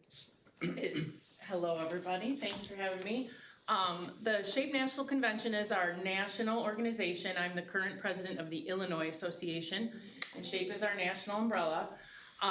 They kind of travel around and do the conferences in different places. Last year it was in Seattle and it was over spring break, so I got to go, and 2 years before it was in New Orleans, so it regionally travels. So it's really nice. It's in our region this year. It's in the Midwest region. As a guest there, as a presenter, we did get a couple of our presentations accepted, and it's very hard to do because thousands and thousands of nationally recognized health and PE teachers do submit proposals. So we do have 3 on the docket, me and a team of professionals, so we have a couple of presentations to do there. As a National Teacher of the Year, I do get to help lead a few things and network with a lot of other people. And the national organization is also finalizing the new physical education standards. And in this district, we do the national standards on our report cards and send that home to parents, and we have common assessments at elementary level. So that's something that will be really, really important for me to be in the room to hear the final kind of submissions and where everything's gonna be with all the new SEL that's gonna be involved. So I would be happy to attend those meetings and learn from all the best around the world. So I would be really, really honored if you would let me go. Thank you. So the fiscal impact. I already saw it. Yeah, I like that number. Low. Yeah, I saw the eyes looking over here. So the fiscal impact, really all we're asking for is $266 for mileage reimbursement because she is president, right? She gets to go at their cost. So that's always good. Awesome.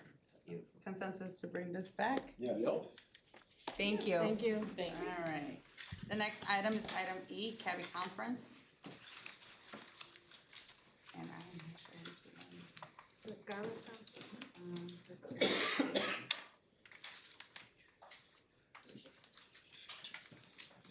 Sorry, I'm gonna run Billy over with my chair. We bring forward the CABE conference, as I mentioned, I believe it was last week, that we missed the NABE conference being stuck by a blizzard from the west coast. So our building principals could not go to that conference, so this would be another opportunity for them to really expand their knowledge of rolling up our two-way dual language, and this is a great conference specifically to help support building principals in what is the knowledge and foundation that they would need to facilitate and lead two-way dual language at the middle school level. This will be funded by Title II. Title III, excuse me. All right, consensus to bring this back? Yes. Thank you. All right, item F, out-of-state travel, Midwest Management Summit. Yeah, one of our system analysts too, Jeremy Hernandez, would like to attend the Midwest Management Summit in Minnesota. He will be driving to the conference. It's from May 5th to May 10th. Total cost is $2,600 and basically covers the management of core portions of the systems in which the district uses on a day-to-day basis. So good training for our engineer. Questions? Are we a Microsoft or a Google district? We are both. So in the classrooms and core infrastructure rely upon Microsoft services, but for our students, the platform of choice is Google, and we are a Google reference district. Any other questions?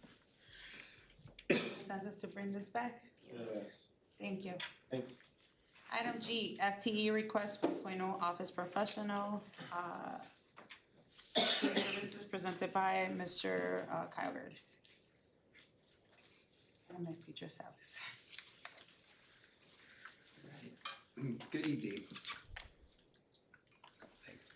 I get the privilege of being our district's what is called a Youth and Care Liaison and McKinney-Vento Liaison. What that basically means is that I'm the district's liaison for anybody who is considered youth in care, which historically has been referred to as foster care, and students that are in transitional housing. Historically has been referred to students that are considered homeless.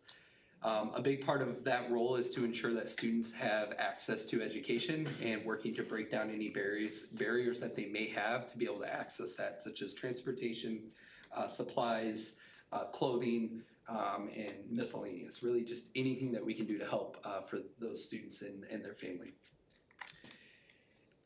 In the board presentation tonight, what I included was some information just about how since 2015, our numbers of, this is just students in transitional housing, have fluctuated but ultimately grown over that 9-year, 10-year period. Of note, if you go back to 2015, we had about 186 students qualify as under the McKinney-Vento Act that year. What we noticed, if you kind of like look ahead to 2020, which we all know kind of what happened that year with the pandemic, is we saw our numbers actually decrease following the pandemic. That's misleading because we actually knew that nationally there were more students and families that were in transitional housing since in-person school had ceased in a lot of districts across the country. The ability to identify them, find them eligible, and get them services was significantly hindered. So then what you've, I think, seen since 2021 is a rebound and unfortunately a significant increase compared to levels that we've seen in the past.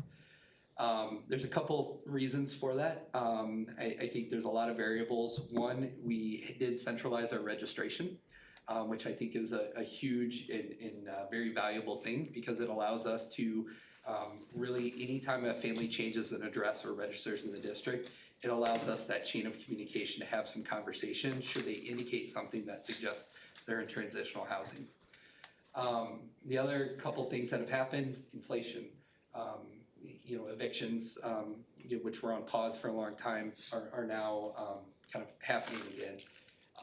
We've also seen a lot of students missing across the country, right? We don't know if they were in this district prior to the pandemic and they haven't really popped up in other places. Well, we're seeing students get reintegrated back into the educational system.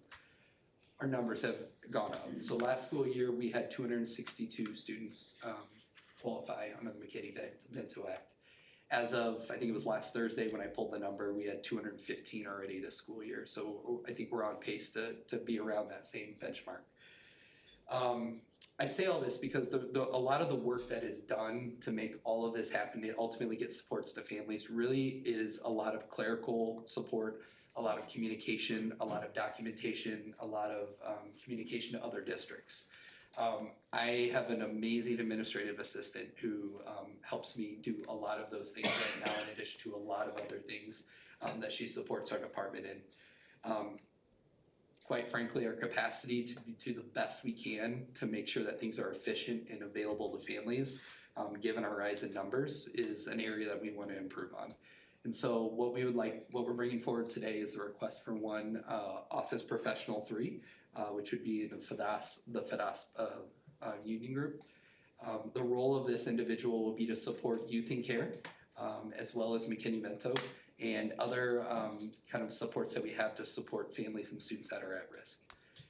In doing this, it'll make us a more efficient and kind of capable system when it comes to the number of students and families that we encounter on honestly a daily basis that are either newly eligible or need something for their child. Also within this board document, you will see the financial impact, including the hourly rate, annual pay, and benefits, which is a range, meaning that the employee has to select their benefit package, and that's why we show it as a range. Are there any questions or anything you want to add? Any questions? No? Consensus to bring this back? Yes. Yes. Thank you. Thank you. Alright, item H, business office restructure. So in an effort to get the central office, business office to provide more support towards schools, be it with their budgets, be it with coaching on how their accounts, monitoring their bank activities, we are proposing to do a few restructuring in our business office. One from creating a financial controls analyst to become a budget manager. So we have three positions that we'd like to update. So the budget manager will be a coach, almost a hands one-to-one services to departments and also school buildings. We will provide a higher level of monitoring and more accurate record keeping within the schools. This will close the distance between the central office business services to the school offices. So we would like to present this to the board for an update. Additionally, our transportation and manager, we didn't have a transportation manager. One of our biggest contracts, transportation services, was run by an office, was a office professional. We would like, just like many other districts, to create a transportation manager under an unaffiliated group outside of collective bargaining, which means that she can, or whoever is in that position, can provide a higher level of service and manage the contract in a more macro and micro level. Additionally, we're also asking for the payroll specialist to be updated as a payroll coordinator. With 1,056 staff payrolls, we currently are running only 2 people are doing it, one as a specialist position and the other one as a coordinator. We would like them to both be at an equal position to run payrolls independently, but also with an equal capacity. We're looking at about at a salary increase of about $24,000, including the benefits. It goes at $27,000 for all 3. Again, this is an update, reformatting, restructuring of 3 current positions. So these are not actual new positions, this is just restructuring to make sure that we meet the demands or needs. But obviously with the new restructured, requiring a difference of pay to meet obviously the expectations based on. Correct, it will be additional duties, it will be additional, the position will be much different than, well, let's say, what was current, what is current. We're bringing it as an information right now, but December 12th as a adoption or approval. What do these 3 people think about the restructuring? They're definitely happy for it because we think that it just gives a more enhanced monitoring with more support to our schools, to our departments. It's no, they're very happy. I think that is something that it will help us in the long run to really close that gap between the central office and the schools and the buildings. And for the transportation manager, they will still be handling the duties that they were doing before as an office professional, correct? Yes, so they will. This will be additional duties, a better management under one position, which I think will provide a much more enhanced support. Specifically, the first 2 positions, what's currently known as the financial controls analyst, but updated to a budget manager, that position will provide greater oversight to our current building office professionals. They have responsibilities when it comes to paying bills and to making purchases and handling money. And we really need to close the gap in some of the errors or some of the practices that are in place. So this is to give that person greater oversight to support the buildings. The second position, which is currently an office professional 3, but then updating to a transportation manager, that job has a lot of requirements outside of the workday, and that is currently a union position. So whether it's our students getting on the bus or getting off the bus, if there are incidents that happen in the community or on the buses themselves, that person has a lot of responsibility, and it just doesn't really fit within the realm of the union position. Any other questions? Consensus to bring this back? Yes. Thank you. All right, item I, FTE request, DHS Dean of Students. This is an item that was submitted by Mr. Montgomery, Director of Teaching and Learning, and Ms. Teacher Salas. Good evening. As you know, that there have been a lot of new structures and systems put into place by our high school to help support our students. One of the most recent changes was to have our guidance counselors, as an example, roll up with their students. So it allows them to have better relationships with the students, get to know the families better. And we would like to have that also within our deans. Currently, our dean ratio is 1 dean per 706 students. That's a lot. 1 dean per 706 students. The state average is at 1 for 545 students. That's a lot. So that's a lot, just that by itself, but then also add the many other important leadership roles that our deans do.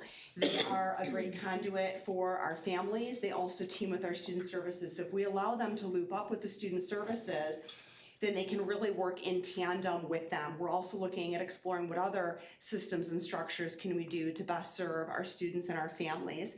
But they also, help support teachers.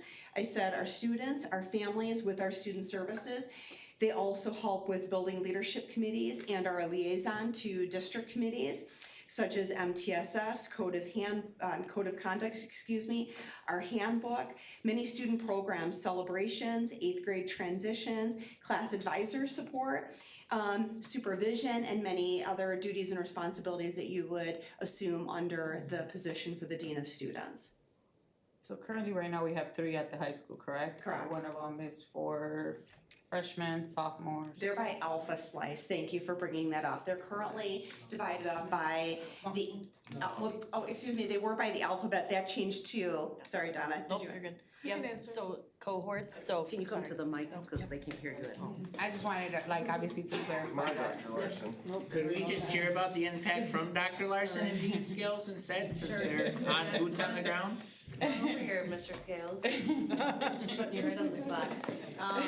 No, so currently we have a freshman dean, a sophomore dean, junior dean, and then Seniors alpha. Yep, seniors is an alpha slice. So 2 deans are covering just the processing pieces of the referrals. And then the third dean is covering the student data piece. So still, they meet as a PLC, or try to at least once a week, to go over the referrals, the updates with the referrals, so that the dean that specifically is working with the student services teams, our psych, our counselors, and social workers, that they're all up to speed in tandem, trying to come up with a common time to meet to let the team know to support the student and identify plans that way. So we have processing between the 2 of them, and then as well as the support team on how they're supporting that. So then assuming obviously that this was to be approved, that this will cover your obviously your 4th year students, so that obviously there's a group of, or an implementation of 1 dean per school year in rotation. Correct. Yep. So I'm gonna be quite honest here. Obviously, we have nearly 2,000 students, if not at least 2,000 students at the high school. 21. With one individual, to be able to support our students, the changes that have been made at the high school over the course of the last year have really mitigated a lot of things. The deans are now in in the areas where students are. There's a lot of other things that are being mitigated, and we want to continue to do that, as you can tell from the report that was shared. In order for us to do our due diligence and support children where they are and keep them from getting involved in other things that aren't academic or aren't in part of what high school means, we need to be able to provide them with that service and support that the deans and counselors and other individuals will be supporting them. So I wholeheartedly ask that the board support the support that is needed at the high school for the deans. Any questions?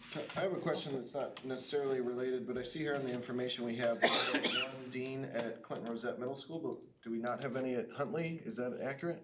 That is accurate. That's correct. Okay. That's correct. They have 2 assistant principals. And I know that in our last visit that Chris and I had at Huntley, I know that Dr. Shaw had mentioned that obviously that some conversation about that, and I did bring it to Dr. Minerva Garcia Sanchez obviously as a topic of conversation, just so you are aware. So there was obviously some recommendations that she brought forth that I will be bringing to you as well. So Conversations have been had previously with Huntley, and we will continue to have those conversations as a plan is developed and rolled out, and then we will ensure that Huntley is supported as just as importantly. They do have a large population at the middle school, and we understand that there additional supports need to be there. We just want to make sure that we have a good plan in place to ensure that it'll work. And so I'm understanding the cohort correctly, so it's like, I come in my freshman year, Scales is my dean. Will I have him until I graduate, or am I passed off to a dean every, okay. That's the intentions, is to move forward in a cohort model. And that's normally, I know that that's my understanding, that that's how the cohort model also runs right now in the middle school. For the counselors, for example, like they are in rotation. And obviously, like you all explained, it's definitely a great way to build relationships and obviously create being intentional. In collaboration with obviously your psychologist, counselor, and your dean. Okay, thank you. Any other questions? Would this be for the next school year, or would they start in the spring semester? What's the goal? We would hope to post this if the board chooses to move it forward for a vote at the next meeting, that we would post it as soon as possible. Okay. Obviously, we would wait until we have an absolute highly qualified individual that's a good fit, not looking just to fill. Yeah. Are they gonna be sharing offices, or is there room over there? There's room over there. Dr. Larson, you don't need an office, right? I would love to turn my office into a conference room. It already is. It already is, yeah. No, we will have the space. Any other questions? No? Consensus to bring this back? Yes. Thank you. Yep, thank you. J, FTE request additional 1.0 unaffiliated request, registered nurse, Mr. Kyle Curtis and Misty Gonzalez. I'm the silent partner. You're the silent partner. Alright, good evening again. Our health offices are staffed with various levels of support. Our certified school nurses hold a Pell and are supportive of the whole health office, but really focus in on evaluations for special education, 504 case management, and direct service to students that require specialized instruction. Our health assistants are really integral in that first aid response, as well as a lot of data entry for state reporting and logging of student visits in the health office. Then we have a group of registered nurses. Our registered nurses are a little bit of a jack of all trades, so they can provide the first aid care, but they also have the training and experience to be able to provide more medical procedures such as diabetes care, G-tube feedings, some of those more complex medically fragile needs that our students have. Our registered nurses are really the support for them. For a number of years, our district has really struggled to fill all of our openings, but primarily it's been at that certified school nurse level. However, what we've seen over the last couple of years is, although our staffing levels have really gotten to a point where we want them to be, where we have challenges is when we have absences. And I tried to lay out over the last couple of school years the number of absences that we've had, And really what I wanna highlight is that can be for a lot of reasons. It could be, illness, it could be a family illness, it could be short-term leave, it could be long-term leave. There's a lot of different reasons why we are seeing a high number of absences. Unfortunately, there's not a big pool of registered nurses that are filling those openings. So what that causes us to do is to figure out coverage plans kind of on the spot to make sure that all of the needs are met, not only for the building, but for the students in those buildings that have specific medical needs. That is a system that is hit or miss, I'll be honest with you, because if we have too many absences, it's very hard to provide that coverage. One way that we think that we can help address this is by hiring one additional registered nurse. This registered nurse will be assigned to various buildings as staffing needs arise. So they could be in multiple buildings in one day to provide coverage. They could be placed at a building for more long-term leave coverages. In the event that we don't have any absences, this would be somebody who would be able to assist with training and support within our health offices. So it is, as opposed to, bringing in a sub for a day, having this person be on staff for the whole year, participate in professional learning communities with our staff, and have the flexibility to fill in as needed, would really provide us better, not only coverage, but to be honest with you, a better level of comfort when it comes to making sure that our kids have access to the right level of training professional during those unexpected times, which unfortunately are happening a little bit more frequently than we would like. So what we would like to propose is that the board consider adding one additional registered nurse FTE for the remainder of the 23-24 school year. Our goal is that that's gonna help us eliminate those days where we have no coverage or very minimal coverage in health offices. If we see that it's an effective strategy, then we would come back and we would ask for this support for the next school year. But we wanna make sure that this is the solution to what we think our issue is right now. And therefore, we're really looking at for the remainder of this school year to start, and then we'll let the data drive if we think it's a need moving forward. Any questions? I guess a bigger concern I have, looking at these absence numbers, throwing another staff member is not gonna change that. I mean, we can talk about the high school just on Friday as an example, that 40 people decide they don't wanna come to work on Friday. Like, adding a whole nother person to the fray isn't going to, I guess, help this kind of situation. We already have, at these numbers, 2 people per building. We could add staff members all day long because, well, somebody might need a sub at any time. Yeah, and I think what I'd feel comfortable sharing with that is, we have had some conversation and dialogue, and like I said, kind of to start, there's a lot of reasons why we have our absences. And so what I wanna be careful of is, I don't wanna paint the picture that people just aren't coming to work because they don't wanna come to work. And I don't think you're saying that either. But what we're seeing is it's a multi-layered reason of why we keep running into these absences. And when we have an absence in one building that requires a registered nurse, we pull from another building to bring that person over, which leaves a gap over here. When we have 2 absences, then we're pulling from possibly 2 buildings. So it really is, for us, it really does seem to be a layer of protection that gives us the coverage that we would need in the event that our absences are impactful to day-to-day operations. So again, the goal then is to assess, to possibly, like for just this remainder of the year, and then assuming that if, well, obviously at the end of the school year, assess whether or not the position is needed full-time or at that point, whether or not we need to not renew for the following year. Correct, yeah. And the person that will get hired for that position would be made aware of that. Correct, yep. Okay. That it's an end of the year position. Okay. Just through the rest of the school year. Any questions? No. No? Consensus to bring this back? Yes. Thank you. Alright, item K, ES contract for speech and language evaluations. Alright, we currently have a contract or a service agreement with the Center for Special Education Services, otherwise known as CSES. The board did approve a contract in early September. The point of that contract was to address our site shortage. And so what CSES can provide is some clinicians that are able to come in and provide evaluations for students. And then they provide that information to the teams to share out, and ultimately it's our staff that provides services. As the board is well aware, we have really struggled with our speech and language pathologists and filling our current openings. So we started the year with a deficit, meaning that we didn't have all of our positions filled. We still don't have all of our positions filled, but we have made some improvements in that way with teletherapy. School code requires districts in Illinois to consider two things. One, a SLP's caseload can never exceed 60 students.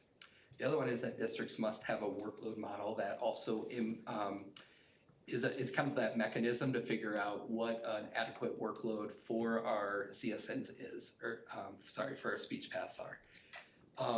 Taking those two factors in mind, one of the things we really can't do right now is lower caseloads because we can't hire the SLP. What we're seeing is the workload numbers are continuing to rise as they normally do during a year, as new evaluations come in, as more meetings happen, as more students qualify. So what this request would allow us to do is to have the flexibility to pull off evaluations for some of our SLPs that have the highest caseloads. They would still be attending meetings, they would still be case managing, they would still be providing direct service to students. However, the time that they would take in half the schedule for the evaluation component, we can help alleviate that, which would drive down that workload number. I think this is a really important thing, and if you have the chance to talk to some of our speech paths ever, one of the concerns I have is burnout, and we know when certain are short-staffed and we ask them to do more with less, they're all on board with helping out, but over time, we know that's not sustainable. And so what this is gonna allow us to do is to kind of take a little bit off the plate of some of our SLPs with the highest workloads. We are still gonna work to try and fill our open positions, because ultimately I think that's where we're gonna feel the most relief. But this will allow us to help. What we're asking for are 50 monolingual evaluations and 20 bilingual evaluations. It is costed out in the board doc, $70,000 for the monolingual and $34,000 for the bilingual. We do have the flexibility within this that say we don't need 70 evaluations this year, which I'm pretty confident we will, that we can roll those over into the next school year. And so with that, I would recommend that the board consider approving this, and we do have it info and action, as the workload numbers are at a point right now where we'd like to implement this as soon as possible. And with that, I'll open it up to questions. So is the goal then, Kyle, that if we hired a speech language pathologist, that this will help, that they will cover these things, or is it in placement of this, or as we cover that position, what is the goal? So the goal is basically to try and pull off some of the work in terms of special ed evaluations that our speech paths who we currently have on staff, not contracted, but our staff. That way it reduces their workload, so it's a more manageable Caseload. yeah. Okay. So then if we were to get lucky and blessed to hire a speech language pathologist in the next, for the remainder of the year, then this obligation will still stand with this company? Excuse me, yes, the obligation still stands. However, we would have the ability, and to roll it over, right? hopefully we're okay next year. But we know there's a national shortage, so I think it would be a good safety blanket for us. Okay. All right, any other questions? No questions. Consensus to bring this back? We have to vote. Oh, wait, this is an information action item. Kyle, your letter K right now. Whew. We've been sitting here for hours, so we're getting there. All right, this is an information action item. All right, it is recommended that the Board of Education approve the service agreement with CSES. Is there a motion? So moved. Second. Roll call.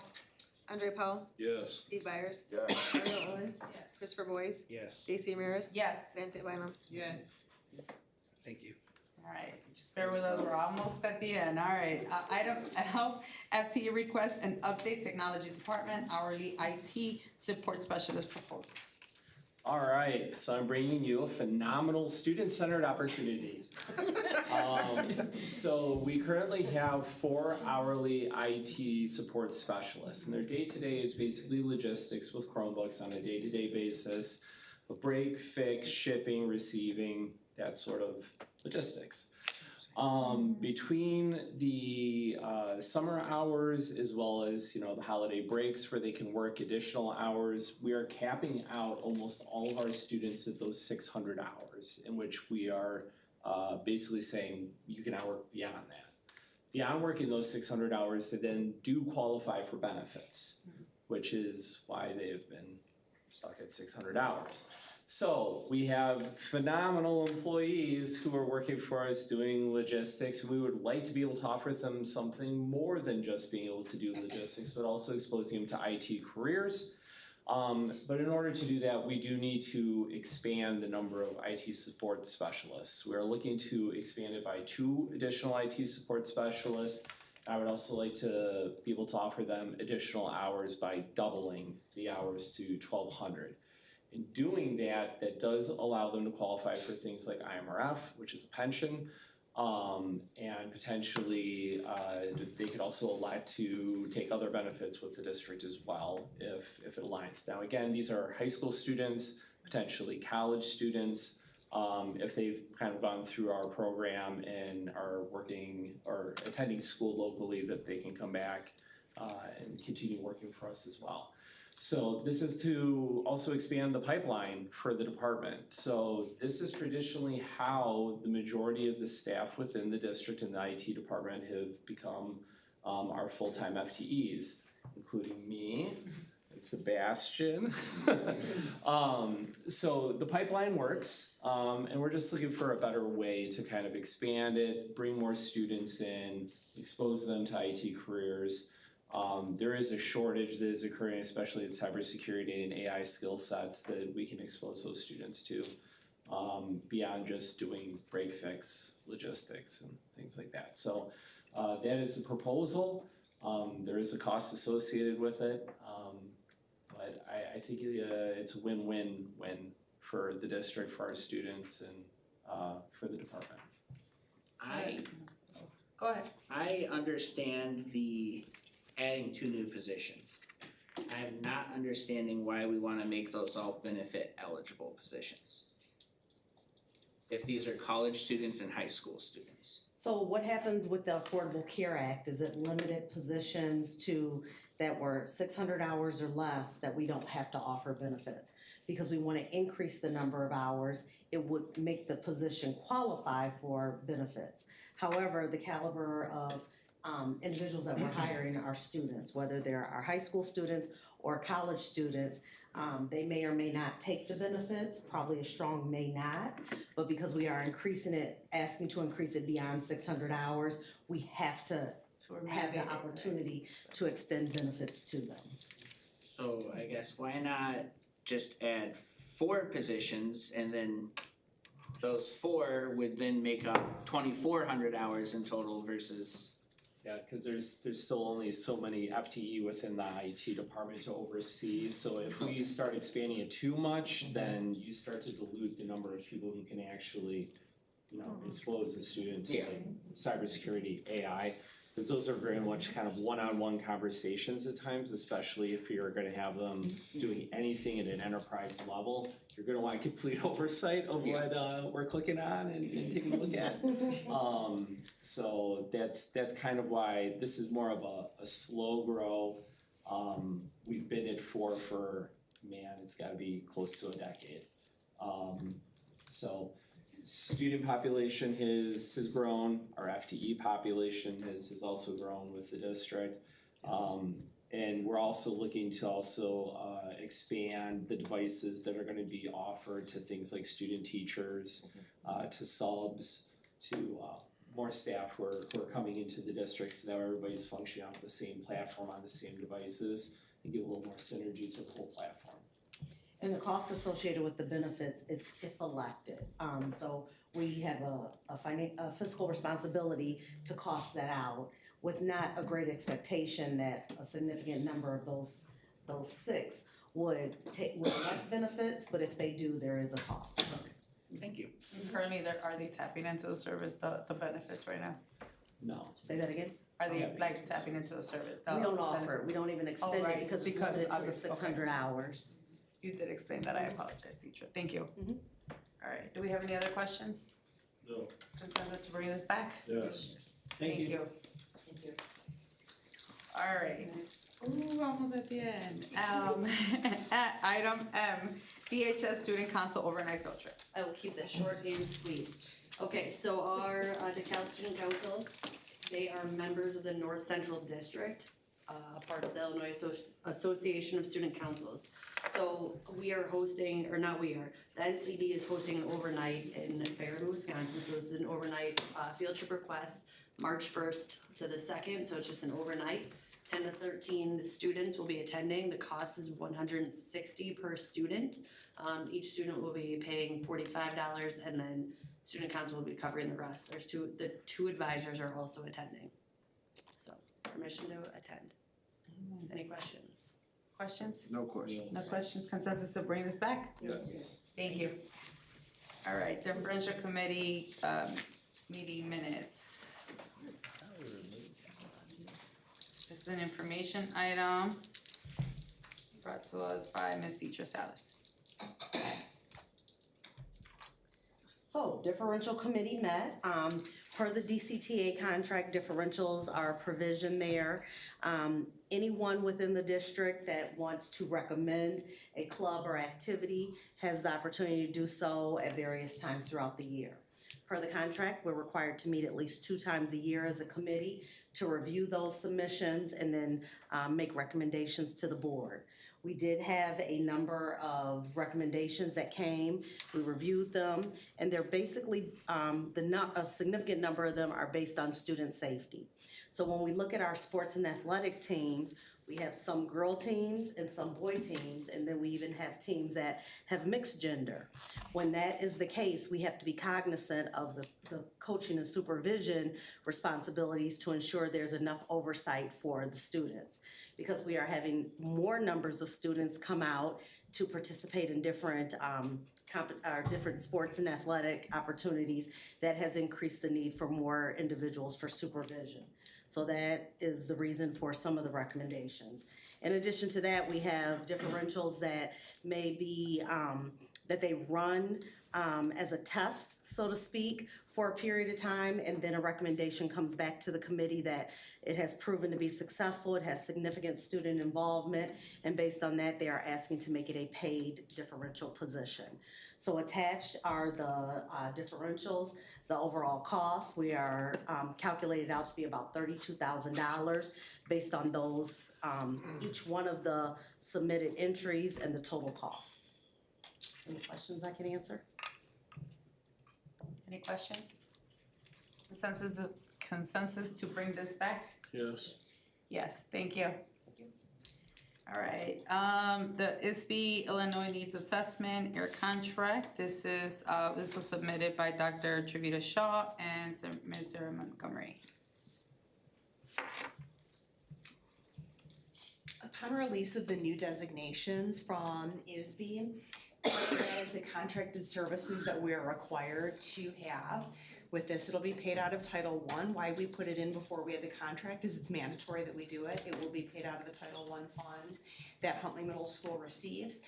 We just got the survey yesterday, this morning, maybe it was this morning, it's been a long day, to fill out. We filled it out, so we should be getting the contract soon, but we needed this approved so we can move forward with it. Okay, any questions? Consensus to bring this back? Yes. Thank you. All right. Item P, 2024-2025 academic school calendar. So this is an annual agenda item that we bring forward. Through the DCTA contract, there is a professional relations committee. That committee works with the salary credits for our DCTA members that pursue additional credits in education, and also the school calendar. So we work collaboratively to build a calendar for the upcoming school year that is inclusive of all of the requirements for our students' teaching and learning opportunities, as well as professional development for our staff. Taking in consideration a number of other things, like the state now has reinstated the election day as a holiday, and keeping in mind other holidays and celebrations and things of that nature, we have built a calendar and brought it forward for the 24-25 school year. Based upon that, we're asking for the board to approve that.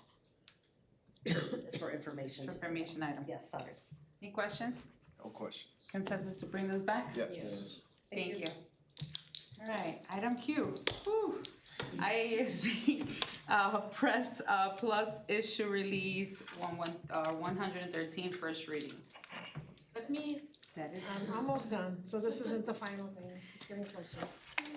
I will say this, so this is our usual read, first round, I'm sorry, thank you. It's our first read, so the board gets 2 rounds of reading, all of the new, the laws, anything that has been changed, any policies that have been changed. So you have an opportunity to read it the first time, next time we'll come back at the next meeting, and I will ask if there are any questions, or if a second read is necessary. If a second read is necessary, we will allow for another time, and then in January, we will come back for a vote to accept the new policies into our policy handbook. It's important, as you know, to read through and make sure that the policies that are being provided to us actually meet and align to our vision, our mission, and then the priorities that we are set forth in the district. There have been times in the past where we may have to make some adaptations based on the verbiage that is provided to us. So please note that it doesn't have to be exactly as is, and we don't have to accept all of them. But I do need to make sure that when we vote, that it's clear amongst all of us to accept them as they, as we see as they're needed here in the district. Okay, we use Press Plus across most of districts across the state of Illinois to help guide us in our policies. Okay, so this is you have the attachments, so you have your first read. Thank you. Thank you. Any questions? No. All right, consensus to bring this back? Yes. Thank you. All right, and then now we Now it's are my at the Now it's that last time. portion, which is the superintendent report. Yeah, all right, make it easy. First and foremost, I would like to take a moment of silence.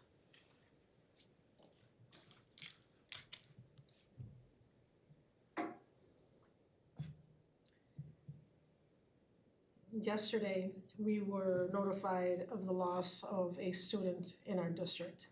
And as sad as that is, I want you to know that it's hard as a parent to lose a child. And we want to be able to support the family in every way possible and support the staff that knew the child and the students that became friends with that child. I want to thank the crisis team led by Lisa Becker and by Kyle Gurris that supported the high school in many ways. The child was also attended at Huntley, and we reached out and provided services as needed at Huntley. The student was with us for a long period of his time across Malta, over at Tyler, eventually at Huntley, and then at the high school. We sent out a letter, and I wanted to make sure that everybody here and everywhere else understands that we are trying to be as vigilant as possible. And that you should also try to be as vigilant as possible. I'm not trying to tell you how to run your household, but just be mindful. And if you need help, if you need support, there are services that we can provide and at least guide you to the location of providing support services to you and your family if you need them or if the student needs them. Losing a student, losing a child is very difficult for everyone. And I just want to make sure that you've taken the time to consider what that looks like and feels like, and give our sympathies and our condolences to the family and to the friends and the staff that worked with that child over the last years. Thank you.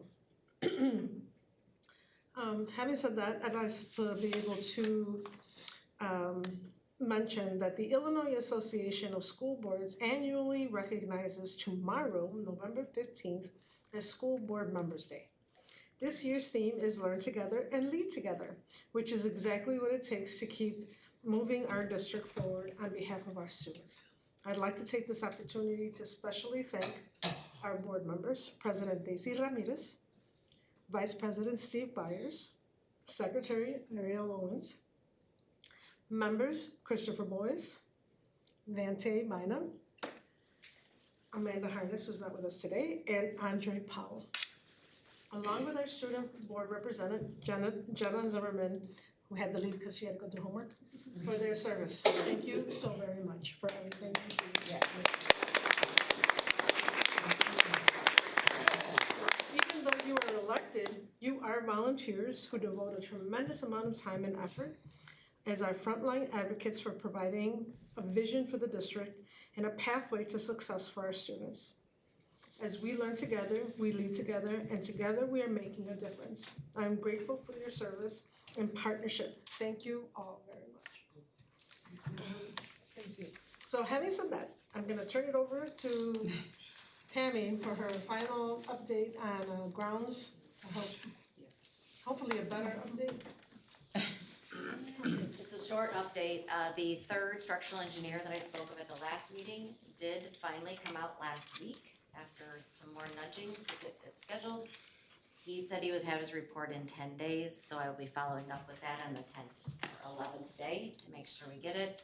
The goal will be that based on that report, we have the final decision from the insurance company in regards to what they are willing to cover in regards to either repair or replacement.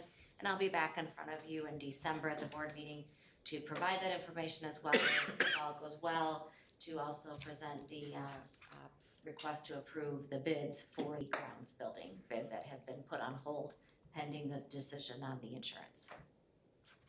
That's all I have. Long time coming. Thank you. Thanks. I apologize, I neglected to thank the administration and the deans and counselors over at the high school who did an amazing job and continue to do an amazing job. So forgive me for not having that. And I'm gonna say it like Daisy said it, with that said, I'm done with my part and I'm gonna transition back. All right, with that said, let me turn my mic. With that said, the meeting, it is now 9:35 and the meeting will adjourn. It is recommended that the Board of Education will adjourn. Is there a motion? So we need All to in go favor? back into Who closed moved for session. second? Steve? Or what? Are we going back to closed session? Did we need to discuss that other stuff, or did No. we discuss everything? We discussed it and passed everything that we discussed. We're moving with what? Oh, no, I just didn't No, know yeah. if this was discussed. No, just, I sent an email with an update with that, Okay. with updated with everything that we discussed in the meeting, and then they did provide us with those folders for us to provide to all of you. If you have any questions, you can always send them to us. Yep. All right, it is now officially 9:36, and with that, the meeting will adjourn. It is recommended that the Board of Education will adjourn. Is there a motion? So moved. All in favor? Aye. Aye, aye, aye, Yeah. aye. Yay, okay, thank you, everyone. Good night. Good night.